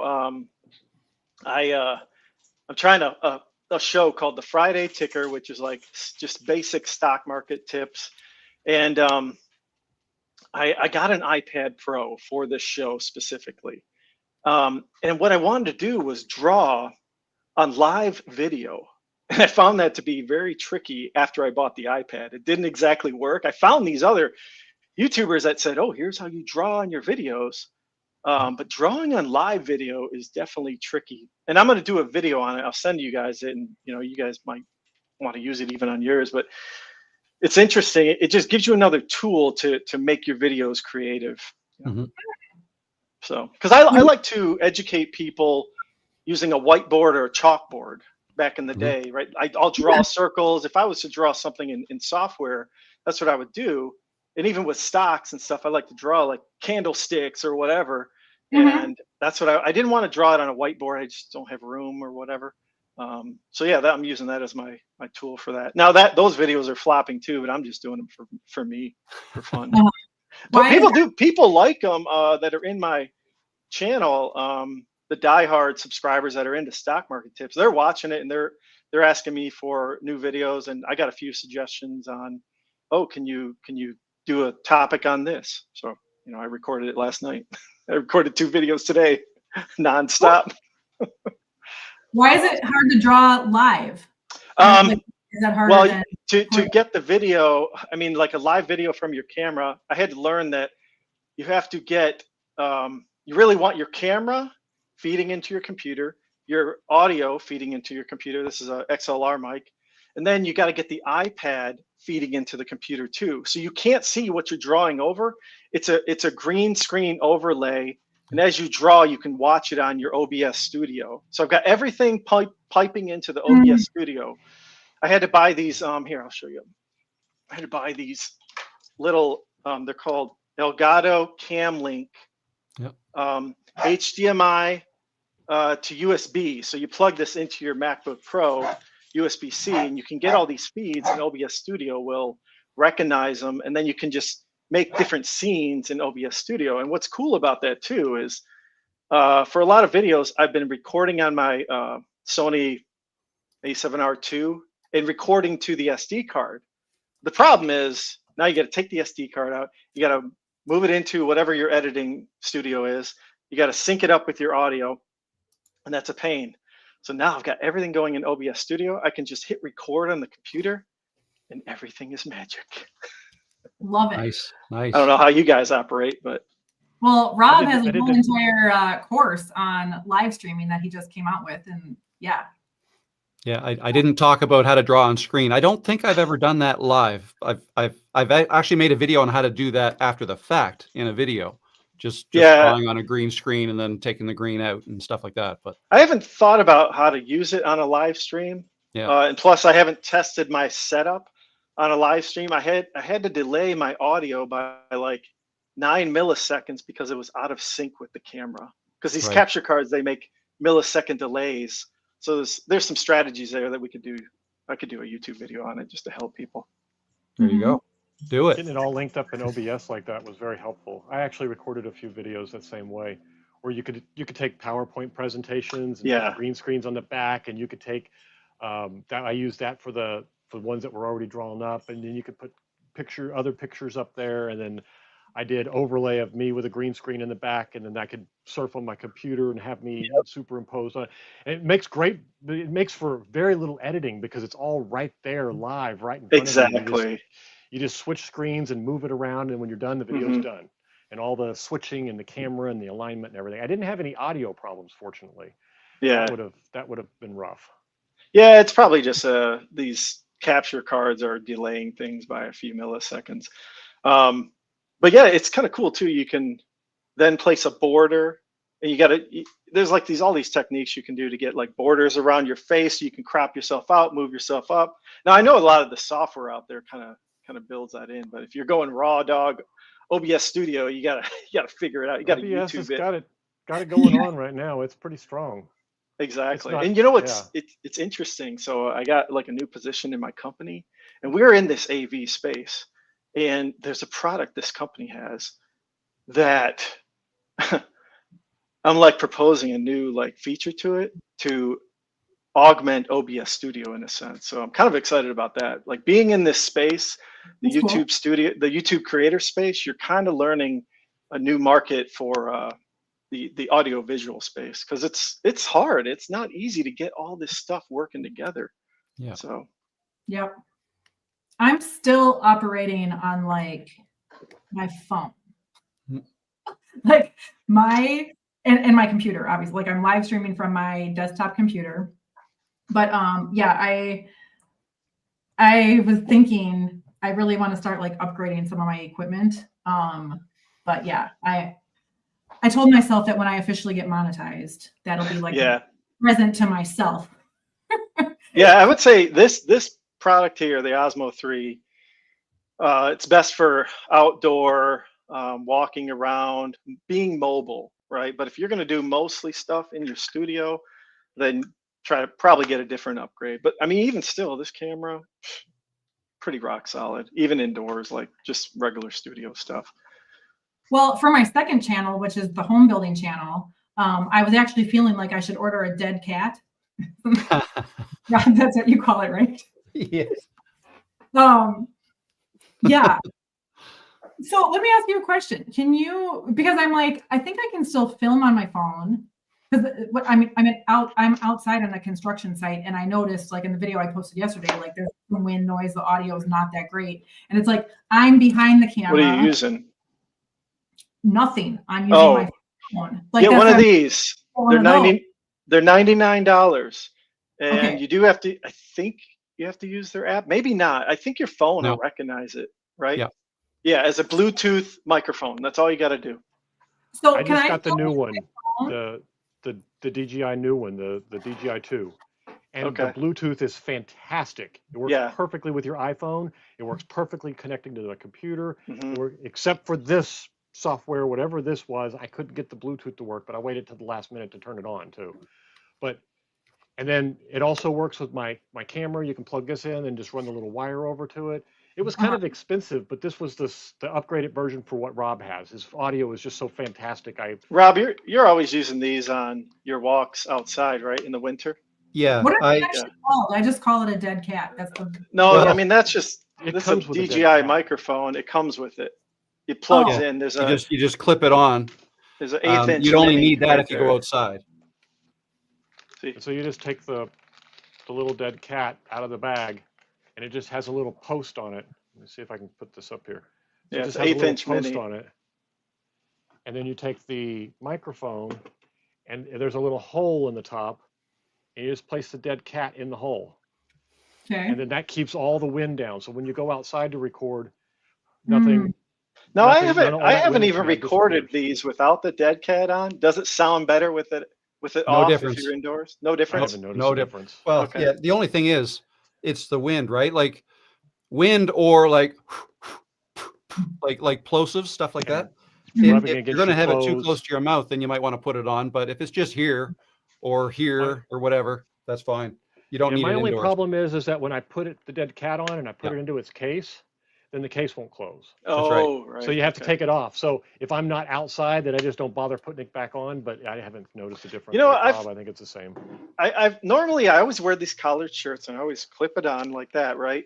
But every now and then I kind of like to just like hold it like just hold it like I'm singing in a karaoke, kind of like one of your TikTok videos or people something. That holds it. Yeah, they all hold it. It does a Rob dance. Sometimes though, hold it. I'm like I feel like I might hold it. I mean, when you're in live stream or you see these podcasts, you always see people kind of playing with the microphone, and it's just like it kind of gets you loosened up for doing these one single take record and riff kind of chats. So. Just be careful you don't cover up the moneymaker, which is your face, right? Yeah, yeah, exactly. Yeah, I struggle with that with these, Well, that's a good tip. with the I probably- desk stuff. Yeah. But so can you hook up? So like, this is the thing for my second channel where I'm like filming a house being built. Okay. It's like literally outside on a construction site. I'm like behind the camera. I'm not like the star of the show. I'm like the host. Okay. But so I'm filming the construction workers. I'm filming like my dad, who's the general contractor. So can I have microphones on both of us and hook it up to one filming? Yes. Yeah. Is that You just got to buy 2 mic sets. 2 mics. Just don't buy the one set. Yep. But yeah, you get. have to buy Mine, 2 mics? mine came with 2 mics, and so both of them can connect either to the central unit that you can plug in someplace. Okay. And so now, like when I was watching your video, it's exactly what I was thinking. You would have one of these on, your dad would have had one of these on, and as you Okay. two walked around, we would have heard both of you perfectly clear. Okay, good. Yeah, because the audio in that video. This you can either plug into your phone or you can connect these through Bluetooth to your phone. Here, I'll show you on the DJI Osmo. What are you using for your camera, Rob? Are you just going phone? When I film outside, so I have this DJI kit as well. 2 mics, 1 receiver, right? Yeah. Sorry, I'm looking over here at you guys, but you're really here, aren't you? I always plug that into my phone, right? The receiver. The receiver. Mhm. So now when I first bought this, I had the iPhone 14. That's the old Lightning connection. I now have the 16, which is the USB-C, but Yep. it comes with attachments for both. So it can plug into either one. Okay. And so I always do this, and I usually only take 1 mic. And my favorite part of these mics actually is not the clip. The clip, you can clip it there, but there's a little square magnet that Mhm. I put up through my shirt, Right. Okay. and you put it underneath like that. Okay. And it's strong. It holds. It's Yeah, very it is. I strong. didn't think it It would, is. but it is strong. When it's winter time and I have to wear a sweater, I just have this on under the sweater. Doesn't cut out the sound at all. It hears right through. I've had 2 layers over top of this, and it doesn't muffle it or anything. Yeah, it's So an amazing. They're amazing products. they And are. that's the DJI thing too? That's the DJI thing too. Now I have the original. I have the DJI mic. They've since come out with the mic 2, and I think they just released the mic 3, and they also have a DJI mic mini. But the one, what I have, 2 and 3, which are the slightly bigger mics, right? They're like the mini is half the size. Mm. These have onboard storage, Recording. Yeah. right? So like this will work. Believe it or not, when I did that dance video and I walked like 400 meters away, this was still being picked up by this, which was on my phone way up at the top of the hill. But That's I silenced it until I got close enough. I had music on, right? I didn't want you guys to hear me the whole way running, right? So I turned that, I duck, it's called ducking, duck that down. Yeah. What was I saying though? My point was, yeah, you do not have to use an extra, a separate app. A lot of people have been saying to me, I've heard that this won't go directly into the native camera app in your iPhone. It does. I just use my camera app. This audio from this is what gets recorded, not the recording from, or not the audio from the iPhone mic. And it just happens automatically. But I always hit record on this because Just in case. it's happened a couple times that I did not have this plugged in all the way, and Mhm. it did not get picked up. But I had a backup on this, right? And Okay. then you just have to sync the audio. You plug in a USB-C from this to your MacBook, and you can get it That is that way. the best part about it. If this is recording, regardless if it's connected to your phone or not, you can get the audio back. Yeah. Yeah. Sometimes I won't even take this with me. I'm just recording here, and I'll just sync this audio up with the iPhone audio, which is horrible compared to this. Now with this camera, you can actually connect 2 microphones. See, I have this one connected. I've got another one, but yeah, you can connect both to this, and there's no receiver. This is the receiver essentially. Right. Okay. So The only time I've used both mics is when, well, a couple times. I made a video with my daughter and I made a video with my son. And in those cases, we each wore one. And you can, I mean, you're recording on both of them, so you can even alter the, the volume levels for either one, right? If somebody's too loud, well, let's say mine is closer to my mouth than my daughter's was, then I can fix that afterwards. So Mhm. very, very handy. That's super cool. Okay. So to recap, what would be the easiest thing for me to get to film these construction videos that I can have a mic on me, a mic on my dad, and I can just film with my phone? Any one of these, the 1, Yes. 2, or the 3, depending on how much you want to spend. Okay, and I just set it up and I just put a mic on both and I just hit record the video and it just records the audio on both of us. The default, all you'll have to do is plug it in and use it for you. For Yeah, just that test it a purpose. few times. You'll figure it out. And if you don't like the setup, you'll have the 2 DJI mics, and you could upgrade later on to the Pocket 3 or the Pocket 4 when it comes out. And I'm sure those microphones would be fully compatible. What if I just get one mic, or what if I only feel like setting up one mic and I just record with my phone and have a mic on my dad? Will it still get my audio or no from the phone? You'll have to merge them together later. Uh, You'll have to take the video merge them together. the audio from your phone and then merge that with the mic as a separate. It's track. probably doable. You can probably do that. If you have the receiver end plugged into your phone, it's going to eliminate the iPhone audio, I believe. I think she just said just get the mic though. So she just got the mic and recorded on the mic, and she'd have to merge the two together. But the problem that you're going to have is the quality of your dad's audio is going to be exponentially better than yours. Yeah. The microphone's quality is just fantastic. It's like if I connected, these are Bluetooth. If I connected these to my phone, which they would, and I can make a phone call, I think it would sound dramatically different than this muffled, nice microphone. These are just, tailored to audio. These and the iPhone is a little bit different. The only thing I was trying to demonstrate there, if you only have one, I would put it on a little stick or something and just, like you're interviewing. Yeah, you could do that. So I see people all like the when time you talk, you'll want it here. I see people all the time on the street just put these in people's faces. Yeah. They do. And if you're looking for a less expensive way out, go with the 1. I mean, Rob uses the 1, and I have the 2. They both are fantastic. I mean, his audio is just spectacular. His audio is why I bought it off of his affiliate link in his videos, because it's just fantastic. There you go. Get that affiliate sale. I just set up my affiliates link like a week ago. So awesome. Love it.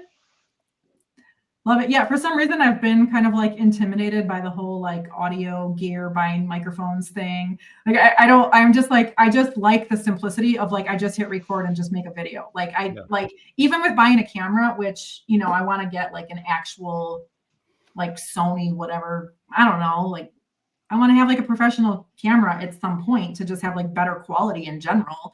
But I also feel just like that just adds more complication to if you get a camera, make sure it's got the selfie flip that faces you. Because I have an A7R II, it is a pain. It's just the flip that goes vertical, and I gotta go over the camera, look over it. It's running out of batteries or SD card. Have a flippy thing to where you can see yourself. I think it's like in all honesty, even though I bought a camera, it is rare that I use it. I almost always use my phone. I mean, I'm using my camera now because it's a fixed location, but that's it. That's the only time is this one in live streams. Most of the time your camera is fine. Even when I'm recording videos outside in the solar, building up solar, I always use my phone because it's just 100 times easier. Although I did learn one problem I had with the reason I'm using the Bluetooth all the time is, Rob, you have yours plugged in. Right before I left, the reason I bought my new ones is because right before I left, I knocked my phone over, and when it fell, it broke that piece off. Fortunately, it didn't damage the phone, but it ruined my microphones. But that microphone was like $30, but it still worked okay. It's just you had to have it exactly the right distance from your mouth. You couldn't look the wrong direction. It worked, but not like this thing. This thing is just fantastic. Doesn't matter which way I point my head. Doesn't matter what I do. It's always perfect audio. Brooke, if I could say a couple things about cameras, I'm not an expert at all. I bought this one I'm looking at now it's an A6400. It's the older version of the ZVE10 by Sony that people talk about now. I have one of those too, but I bought those. My channel was nowhere near the size it is now. I bought those before I really started getting into making videos. because I thought I needed them. So, and I'm pretty sure it's probably Nick Nimmin who earned a commission from me, because I was watching a lot of his videos on, what should I be using and how to set it up. If I were to start today, I probably wouldn't even buy this camera here, because it's my videos that are doing the best are the ones that I film outside. This camera here never goes outside because it's too complicated. When I first got it and I looked at it, it's got something like 30 menus. Like there's so many different things you can change. I mean, it's a fantastic piece of gear. If you're into cameras and that's a hobby of yours, it'll do all kinds of crazy stuff. It's not what I know. And so I've got it set up to work here and maybe behind me if I want to film over in that chair. But if I want to film outside, no, I want to be able to take my phone. Okay, it's on 4K 30. Great. Video, go. And that's it. That's all I do. 4K 30, auto everything. Let the AI and these cameras do their work. I will point out one thing that I did learn this weekend. It's a really good, helpful hint, but it's a free update. You're saying use the camera for your recording, and that works perfectly, with the exception of when you want to do something in slow motion. Yep. The Black Magic has a free app that also works, and it is fantastic. And you can up the frame rate. Instead of 30 frames a second, you can do 60 or 90 and so on and so forth. And it works fantastic. And it'll let you also select different mics and move things around. It's not an absolute necessity, but it does work really well. And it links in directly to, depending on how you're uploading your videos, to getting them to your computer off of your phone. I mean, most of the time I just let it go to the Dropbox and then pull them off of there. But with this one, you can actually specifically say, send it to this cloud area, and it just goes straight there. You don't have to worry about it. So nice. Okay. That's cool. I airdrop my videos from my phone to my iMac. Me too. I love it. I'm just like airdrop. Whoop, there it is. Yeah. Whoop, there it is. Whoop, there it is. 5 second I just go old school file transfer. SD card. And I've done all three of the above. Oh, so funny. We've got some new people. Let me pull up some comments here. Now that we have so many people in the studio, it might cut half of your face off. So sorry if that happens. But okay, let's see here. Oh, it just made it smaller. Okay, that worked out. Nicholas says, I'm learning so much here. Bypass my tea making and now making dinner. All while learning here. Love it. What's for dinner, Nicola? Yeah. Tell us. Mike says, I have a Bluetooth mic from Amazon, $20, works pretty good. It works just like the DJI. Nice. Awesome. Perfect. Yep, I had one of those. It works Saving great. $80. Yep. Nafisa, how do you pronounce your name? Hello. Hi. You are new. I haven't met you yet, so welcome. We're having a creator hangout here today. If you want to come on, if anybody else wants to join us, I can have up to 10 people on stage. So I can drop the link in a minute. Mike says, I dropped the cheapie, doesn't need a separate app. Cool. All right, another new person. Peter, welcome. Rob, I started I love this.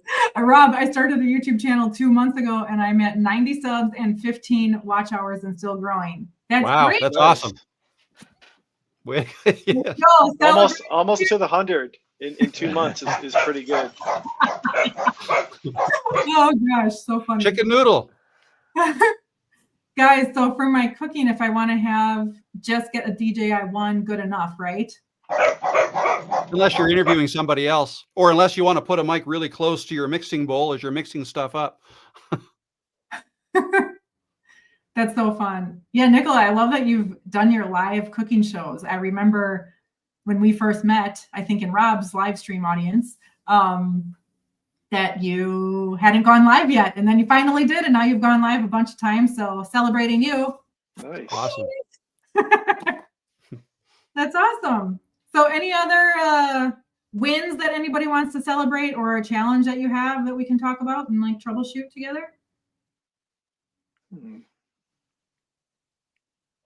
I got to look at my channel. It's like hard to remember. You're so busy doing the work that you forget the wins half the time, you know? Yeah, that's why I like to bring attention to them. Like, celebrate the wins, because the more you celebrate them. I just read this book. I don't know if you guys have read this yet. The Gap and the Gain. No. Sarah, if you're still watching, here goes my book club show. Okay. Sarah likes the books I recommend. So, The Gap and the Gain. Did you guys say you read this or not? Sorry, I didn't hear. I didn't. No, I've never read it. Such a great book. Okay. Highly recommend. But this is all about celebrating the wins, or they call it gains. So basically, the bottom line of this book in a nutshell is like, it's important to measure yourself backwards instead of measuring against an ideal. So it's like, because that's just setting you up to feel like you're always, well, like it's setting you up for an unhappy life and feeling like unfulfilled, because basically it's kind of like chasing a sunset. Like you can never catch the horizon. So when you measure yourself against an ideal, like for example, like would I love to have my channel monetized by now? Yeah. Would I love to have like 6 million subscribers like Ali Abdal? Yeah. But that's an ideal, like that doesn't make any sense. Instead, look backwards. So measure your success backwards, looking at where I started 2 years ago. I started at 0 subscribers. I started at 0 videos on my channel, you know, and there was the first one. And then I made, so it's like, that's the whole concept of this book. And like an activity that they recommend in there is every single night, journaling your top 3 wins from the day. And then also journaling your intention of the next 3 wins that you want to have tomorrow. So I love this. I've been celebrating wins and doing this work before I read this book for like, probably like the past year. I've been really focused on it. But this book gave me like even more ideas and really kind of like the science behind it of like how this works. So it's really, really good. But I started a wins tracking journal. I started it in January of this year. So almost coming up on a year of doing this, where I track my wins with ChatGPT. Okay. I have, instead of journaling and writing them down, which I sometimes write them in my journal too, but I talk to my phone every single day in my wins tracking journal. It's a chat thread. It's just an ongoing chat thread with ChatGPT. And I just talk out my wins. That's cool. It's really, really cool, because then I can ask it to like summarize for me, and it'll reflect it back, and it helps me see that like, oh, like you're actually like the way that ChatGPT summarizes things and puts it in perspective, it like helps me see that I'm actually doing way better than I like feel about myself sometimes, or that I think I'm doing. And it pulls out certain things like, you know, you really showed up as like being the mom that you want to be. And, you know, you really showed up as whatever, like taking care of yourself. And like, it's really, really cool. So that's great. I just went on a total tangent about that, but yeah, why are we talking about that? Oh, because I asked you guys to celebrate a win. Yeah, you know, with that Netflix win, I sort of did a few more videos about smartphone usage. It's kind of a hot topic these days with adults and children. Obviously, that Netflix video was about children and smartphones a little bit, and there's a lot of debate on how, you know, these smartphones have changed our lives. So there's some strategy there as far as talking about smartphones. It's a hot topic right now. So how much should you be using them? What should you be? Who should be using them? Et cetera, et cetera.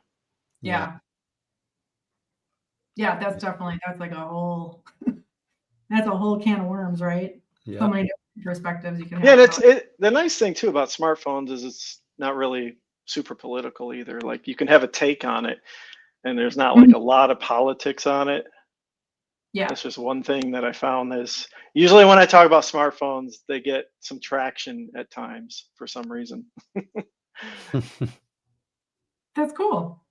And then I always get the criticism like, "Oh, you're recording on your smartphone." No, I'm not.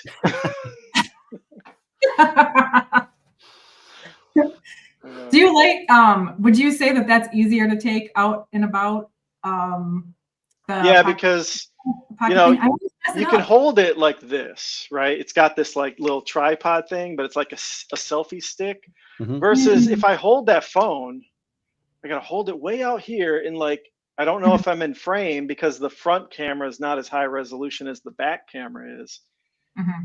and this thing just follows your face. I mean, I can almost crop and do shorts almost every time I'm centered in this in the frame. If I'm going widescreen, obviously for long form. So yeah, there are some. I've taken a few videos where it was a little grainy because it was dark. Like I was in my car, it was raining, Right. it was dark, and it was a little ISO-y, grainy. But I think my phone would probably be very similar as far as that's concerned. But I'll go in these woods with pine trees, like these rows of pine trees, and it's super dark in there. You go in there, and it just captures the light, and I look good on it. It's crazy. That's cool. Rob, Yeah. you gotta go in a pine forest and just go walking in there. Where there's no brush underneath because the pine needles killed everything. You just go in there and get lost, and your viewers will just have a lot of fun watching you in there. I don't know if we have forests like that here, but Maybe not, but your blue skies and your snow in the winter is beautiful. I love it. yeah, Keep it going. I'd like to delay the snow for a little bit longer. Thank you very much. But Yeah, hey, the fall's coming. Nice colors. Yeah. Dan, I was gonna say I saw one of your walk and talks outside in the snow. And so that was I liked how you did that. And Rob, I know you do that. And so I'm planning to do some walk and talks through the whole season. Yeah, because I've mostly done them like in warmer weather, fall-ish, whatever. Yeah, I'm excited to get back into that. It's a whole new season. I'm back. I feel like I'm like back to YouTube like full-time, not just like part-time like I was during summer, That's great. I think I gotta head out. I gotta head out and pick up my daughter, but it was great jumping on here with you guys. I appreciate the invite. Yeah, for sure. Thanks for coming Good on. to see you. See you guys. Have a good one. I Mike was just going to said, say Talk in the the snow advantage as I soon as I find have with some. doing walk and talks in the winter is that not as many people are out on the trail, and I don't like to film with a whole bunch of people around. So you get the trail all to yourself if you go for a walk in a snowstorm. perfect. He said, is it a weekly live? This one, Rob does weekly live streams. Yes, I am planning to get back into the rhythm of weekly live streams. Yes. So my goal is Mondays at the same time. We'll see. That's my intention. Adventure with me. Haha, I've started that with ChatGPT. It's not just you, Brooke. It's epic for showing you your achievements in a personal response. Yeah. I'm like, the way that it reflects it back to me is like, oh, I didn't even see it that way. Like, thank you. Yeah, I love ChatGPT.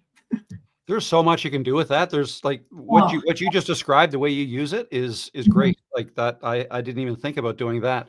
I find I get too many threads going because I usually have 6-7 conversations going with it, and then I don't want to. Well, I want to ask it a question, but which thread should I jump in to ask that question? Right? Just trying to keep things, I guess, organized somewhat. So I don't use it the way it probably should be used, but I'm on it all the time. Yeah, it's just a practice. I've been using it, even like the pro version. I like pay the $20 a month one. Same here. But yeah, I've been using it basically since it came out. Like, when was it? Like a couple of years ago? 2 or 3 years ago now. Yeah. Yeah, and so I feel like I have things organized into folders. Did you know you can do that? So you can, like, they call it projects. You can actually organize things. So I do have them, like, I do have a lot of organization going on in my thing, but also I find that because I literally talk to it every single day. Like, I don't typically type, I talk to it. Okay. That is like a pro tip. Yeah. Talk to it. What was I going to say about that? Oh, it knows me so well. Like, I've trained it. So even if I'm starting a new chat because I want to talk about a different topic, like, because I use it for everything. I use it for tracking my wins, talking about like parenting. I use it for like therapy. Use it for my YouTube channel. Use it for business strategy. Like, I use it for like everything. Okay, so if I'm going to start a fresh chat, sometimes within that chat, I will say, okay, you tell me. Like, I'll ask it, I want to talk about this now. What's your updated memory? Right. Like, what do you know about what my goals are right now? Mm-hmm. Because then it'll just regurgitate it back to me, and then I'll know if I have to like update it.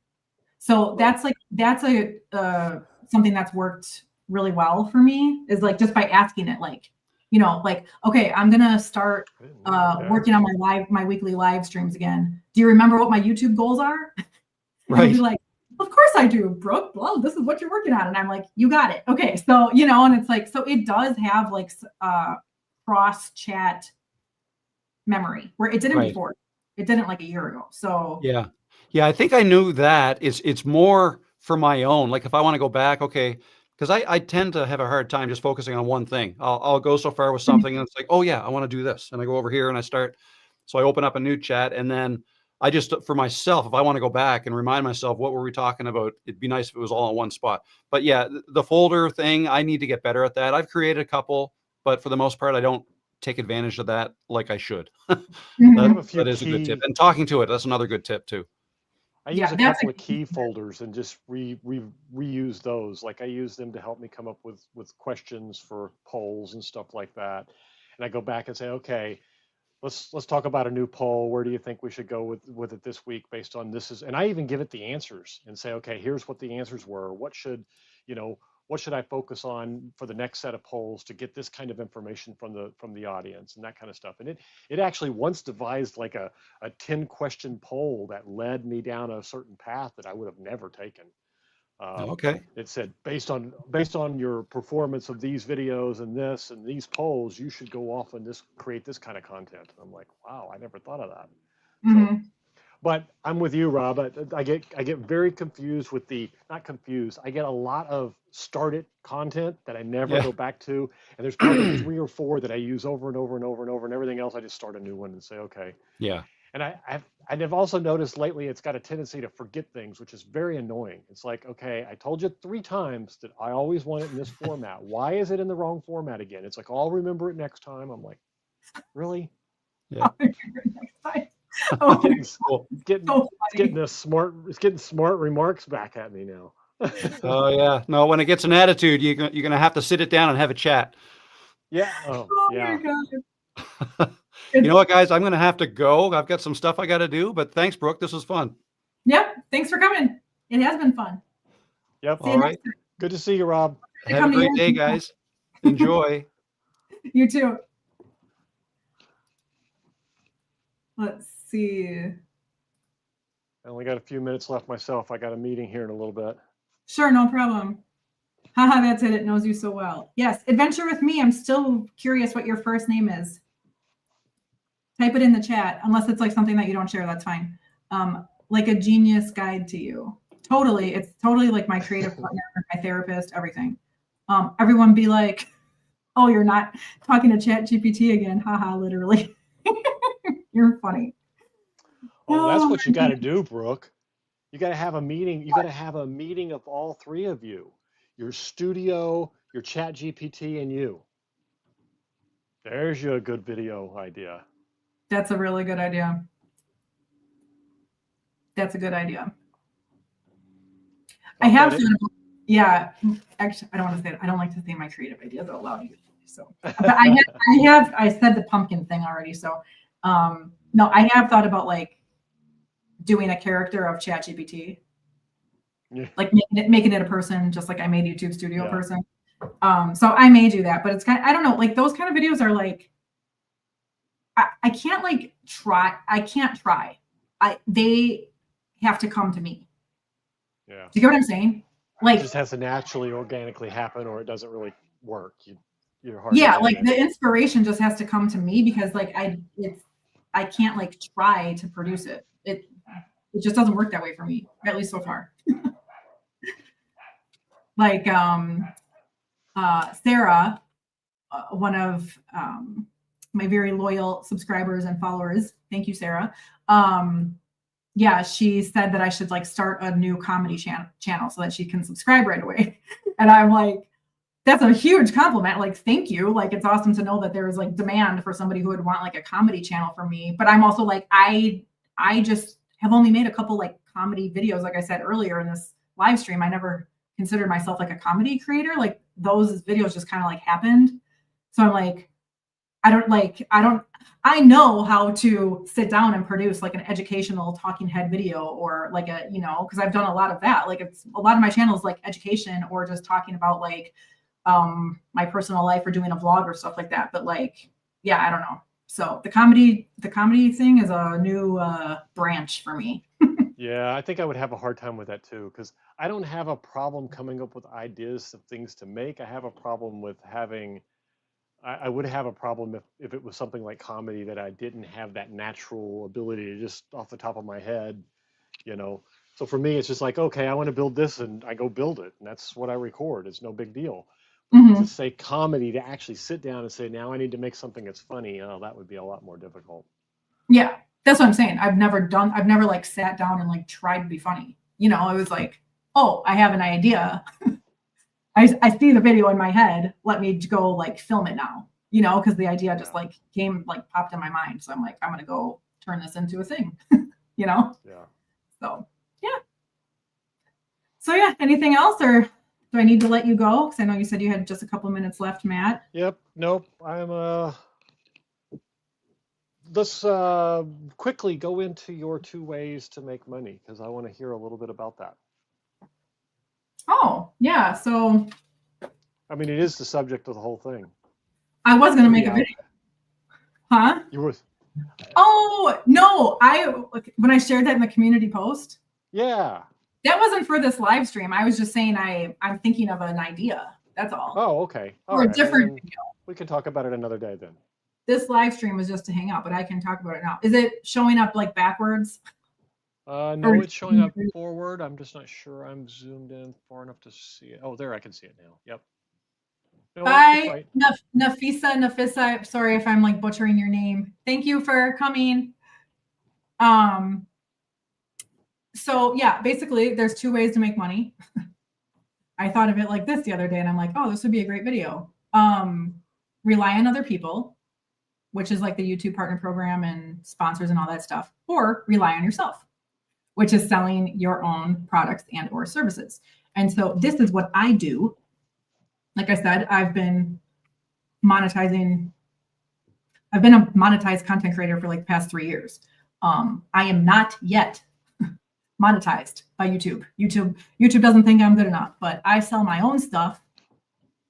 So that's whatever, you know. And I make significantly much more money than what an ad on my video would pay. So by selling my own. So on that part 2, are you talking about in that? Are you talking about? I'm trying to figure out on that aspect of it. I think there's got to be. Obviously, I offer consulting and that kind of stuff, and that's one thing. But Yeah, that has so that's a limited potential because you have a limited amount of time to do for consulting. My question is have you ever done something like a I don't know, I guess like Rob's class, maybe something like that. like an online course? Yeah, like an online course or something like that. I'm just trying to figure out exactly how to structure something like that to extend that potential, and not have caps on the limit of, no matter how much consulting I do, I can only do so much, and then it just becomes, it's not even. So I'm looking at how do you build something that could be bigger than 20, 30 hours. I mean, you do 20 or 30 hours of consulting a week, and that's it. That's, you're out of time. If you can even do that much. No. So this is how I do it now. I do group coaching. So I started with one-on-one. Okay, so I used to do like one-on-one clients. Now, I don't know if this will apply to your niche, because I would imagine when somebody wants solar panel consulting, I mean, I don't know, because I don't know your industry. I'm just brainstorming out loud right now. I don't know that somebody would want to go into like a group program, but I can just talk about my experience of how I do not do 20 to 30 hours a week of consulting or coaching. I do 1 hour a week, 3 times a month. So my business, my moneymaker, is 3 hours a month. That's it. Because it's a group that has ongoing enrollment, and I have a business partner for this. Okay, so my business partner, Danny, and I have a group coaching program. It's called the Lifestyle Entrepreneur. Okay, and we teach people how to start and grow an online coaching or consulting business. Okay, so the way that you start is, it's easiest to start with one-on-one. Okay, so like a one-on-one coaching or consulting client. in your case, it's more like consulting, right? For your industry, like people don't need to be coached through the emotions of like a solar panel, right? Whereas like a life coach or what I do I with don't know. business. Some of them do. Okay, well, maybe, like I said, I don't know your industry, but like in starting an online business and having to like do marketing and sales, there's so much emotion in that and psychology. Yeah. It's not so much the strategy that hangs people up, it's the actually doing it. And so there's a lot of psychological coaching going on there. Whatever, regardless. And there's consulting because it's teaching them what to do when at the appropriate stages, how to create an offer, how to set it up, how to structure it, all this stuff. Okay. So my partner, Danny, and I have this program and we've been running it now together for 2 years. Okay. And the way that we're scaling it, when we first started it 2 years ago, we set it up as like a cohort format. And a cohort is when you start a group program, like, hey, we're starting in October. And it's going to be, it starts October 1st and it's 8 weeks. Okay. And that's it. That's a cohort. It has a start time and an end time. Open enrollment, which is what we have evolved to now over the past year, is where it's just open enrollment all the time. So, and this is how I'm able to work. I see that as like my actual working hours, like where I have to be somewhere with clients, is literally 3 hours a month. That's it. The rest of the time I do what I want. I make YouTube videos. Okay. I'm gonna have to look at that because I'm not sure I could make something like that work. But then again, maybe I could. I don't know. Well, a place to start would be talking with ChatGPT about it. That's literally the first thing I would do. Like I would open up your phone, start talking to ChatGPT, and start saying, I mean, Matt, you already have a consulting business going on. Like you're getting paying clients, right, for consulting. Right. So Yeah. take that to ChatGPT and say, how can I scale this? I don't want to be doing consulting 20 to 30 hours a week. Would there be a demand for a group thing where I could do this? Or like I said, I don't know your industry well enough to tell you right here on this live stream right now what the answer is. I don't know. Yours are repetitive too. So they're almost like a subscription where they just come back until they cancel it. Okay. Yeah. Our program. I could see that there would be like. Sorry, I was just going to say the way that our program is set up, it's a year program. They join for a year. They can renew for another year if they want to. Because growing a business, I mean, it's kind of ongoing. Like, just like going to the gym. You don't just go and get a fit body and then you stop. So business is like that too. So, so that's what's working really well for us. So it's awesome because now that we're growing and scaling our program, I don't have to take on any more one-on-one clients. I'm just like, I'm at capacity. Yeah. I'm not going to accept anymore at this point. Maybe I'll change my mind if I want to, because I do have more time. I could if I wanted to, but it's pretty awesome. Time best spent. And that's what I'm learning is that even though it's good experience and all that, you spend a tremendous amount of time with one person. You spend an hour or 2 hours or 3 hours and you do all this work, but it's not reproducible. It's not scalable of any fashion unless you're charging, $10,000 an hour. And then you don't have any clients. So it becomes a real problem of scalability, but also feasibility needs to be in the mix also. And I'm just not sure exactly where I need to go in that aspect. That's kind of what I've been thinking about lately is, okay, how do I take that piece to the next level? Mm-hmm. What is the right mix there? Is it a specialized classes where I do something like Rob did, where, he has that class for learning to do live streams, or do I do something that is specific to a group of people and just have, monthly classes that I put out? Mm-hmm. I like your annual subscription rate though. That's really good because then you have them for a year and you can kind of count on things. Yeah. I don't know. I'll have to think about it a little bit more. Maybe you have options. Yeah. Sorry, what was that last part? I said, maybe I'll have that chat with ChatGPT and see what it is, and then I'm sure you'll hear from me again about it. And we can talk more about it. Like it's you have options for sure, and there's definitely a way to scale it. So it could be selling something like a digital product that is like an online course. I've done that before. Now I've actually made my online course. I used to sell it for $500. Now I've just made it. That's one of my 3-hour videos. on my YouTube channel. I just made it for free on YouTube because now like because I'm scaling and I can. Yeah.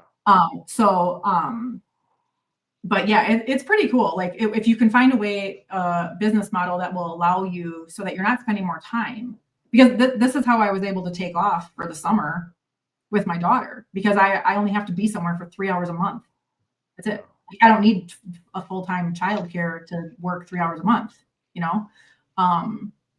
So yeah, that's how I do it. But you can definitely do that. You could do like workshops, Matt. You could do like, you know, I know you're teaching a lot of stuff for free on your YouTube channel, and that's your that's where you get your traffic from. Like now you know you've got 12,000 subscribers. You have this huge audience. So now, like of those people watching your channel, I'm sure there's people watching your channel just because they're interested in what they're doing, not because they're actually like building anything, right? With solar panels. Okay, Yeah, but for the people that are, I'm sure there's a lot of people who are actually doing their solar stuff. Like there is. You know, and those are ones that I get a lot of the consultings ones from, where they say, okay, hey, I'm going to be installing this in my RV. I need to reserve some time to go over the system with you and talk about what it is. And so a lot of that happens quite a bit. But scaling that is where I'm coming up with I mean, I can come up with a way to scale it. The problem is I don't want to spend a lot of time building something that don't work when I'm done. Because building something like what Rob built, if there was any chance of spinning, you sell it first. And I have a YouTube video talking about that. Before this is like online course 101. Sell your online course before you make it. And that's where he was saying that you told him to do the pre-order type thing first. Okay, that makes sense. Maybe I'll think about that. You always sell it first. But you know what, Matt? Actually, your next step to start actually scaling what you're doing right now with consulting would be to raise your prices. You already have demand. So actually a way that you could make more out of your time is like start raising your prices and start asking the clients that you work with right now, what kind of things would they want? Like run these ideas by them. They're going to be your best people to get feedback from. Like you can say, hey, like at the end of a consulting call, just say, hey, would you mind if I ask you a few questions? Like I'm thinking about creating this kind of product. Would you be interested in something like that? Or would you be like, nah? So you're getting real feedback from people who are already paying you. Or you say, and I could do that, but would you like it? You know, getting that feedback might be limited to a few people, because a lot of what happens is you get, you know, I'm not like the typical consultant where I get an hour here, an hour there, and it's a feedback. Usually if somebody's doing something, it's like, okay, I'm building a system and I need, you know, a couple hours for review, a couple hours for this, a couple hours for that. So they may buy a bulk of 8 or 10 hours at one point. I do get occasionally an hour here or 2 hours there, but most of it is, hey, look, I'm putting 20 grand into my RV. I need some advice to make sure I don't burn the thing down when I'm done. That kind of advice. So, but there's got to be something there. I've got to run off to this meeting. So, but thank you. I think it'll come through, and hopefully I want to hear about I want to convert some live streams to, hopefully that works for you and you get some good, cool videos out of it.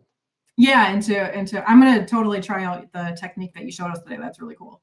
And I'll do one this weekend. I'm going to see if I can get 5 videos out of one live stream. See if that's going to be my goal.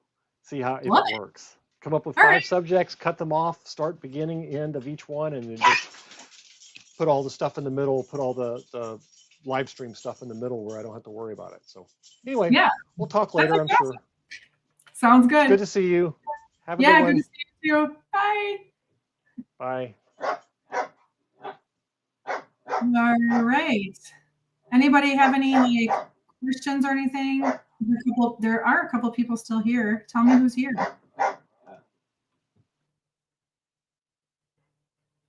If anybody wants to chit chat, anybody wants to come up, I'll be happy to stay on a bit longer or ask a question in the chat or celebrate a win. Otherwise, if nobody can type in the chat, like, I don't know, you might be cooking or something. Like Nicola, if you're still here, are you like eating dinner now? All right, cool. Well, nobody's in the chat and nobody's coming backstage. So I think I'm going to end it here. Thank you. Oh, what a perfect timing. It's 1:23 p.m. my time. 1, 2, 3. Perfect. So thank you everybody so much for watching, and I'm planning to be back here again next Monday at the same time, 10 a.m. Central, 11 a.m. Eastern.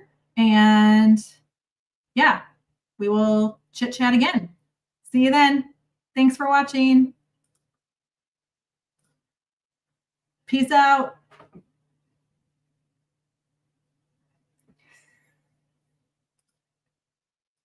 I think it's so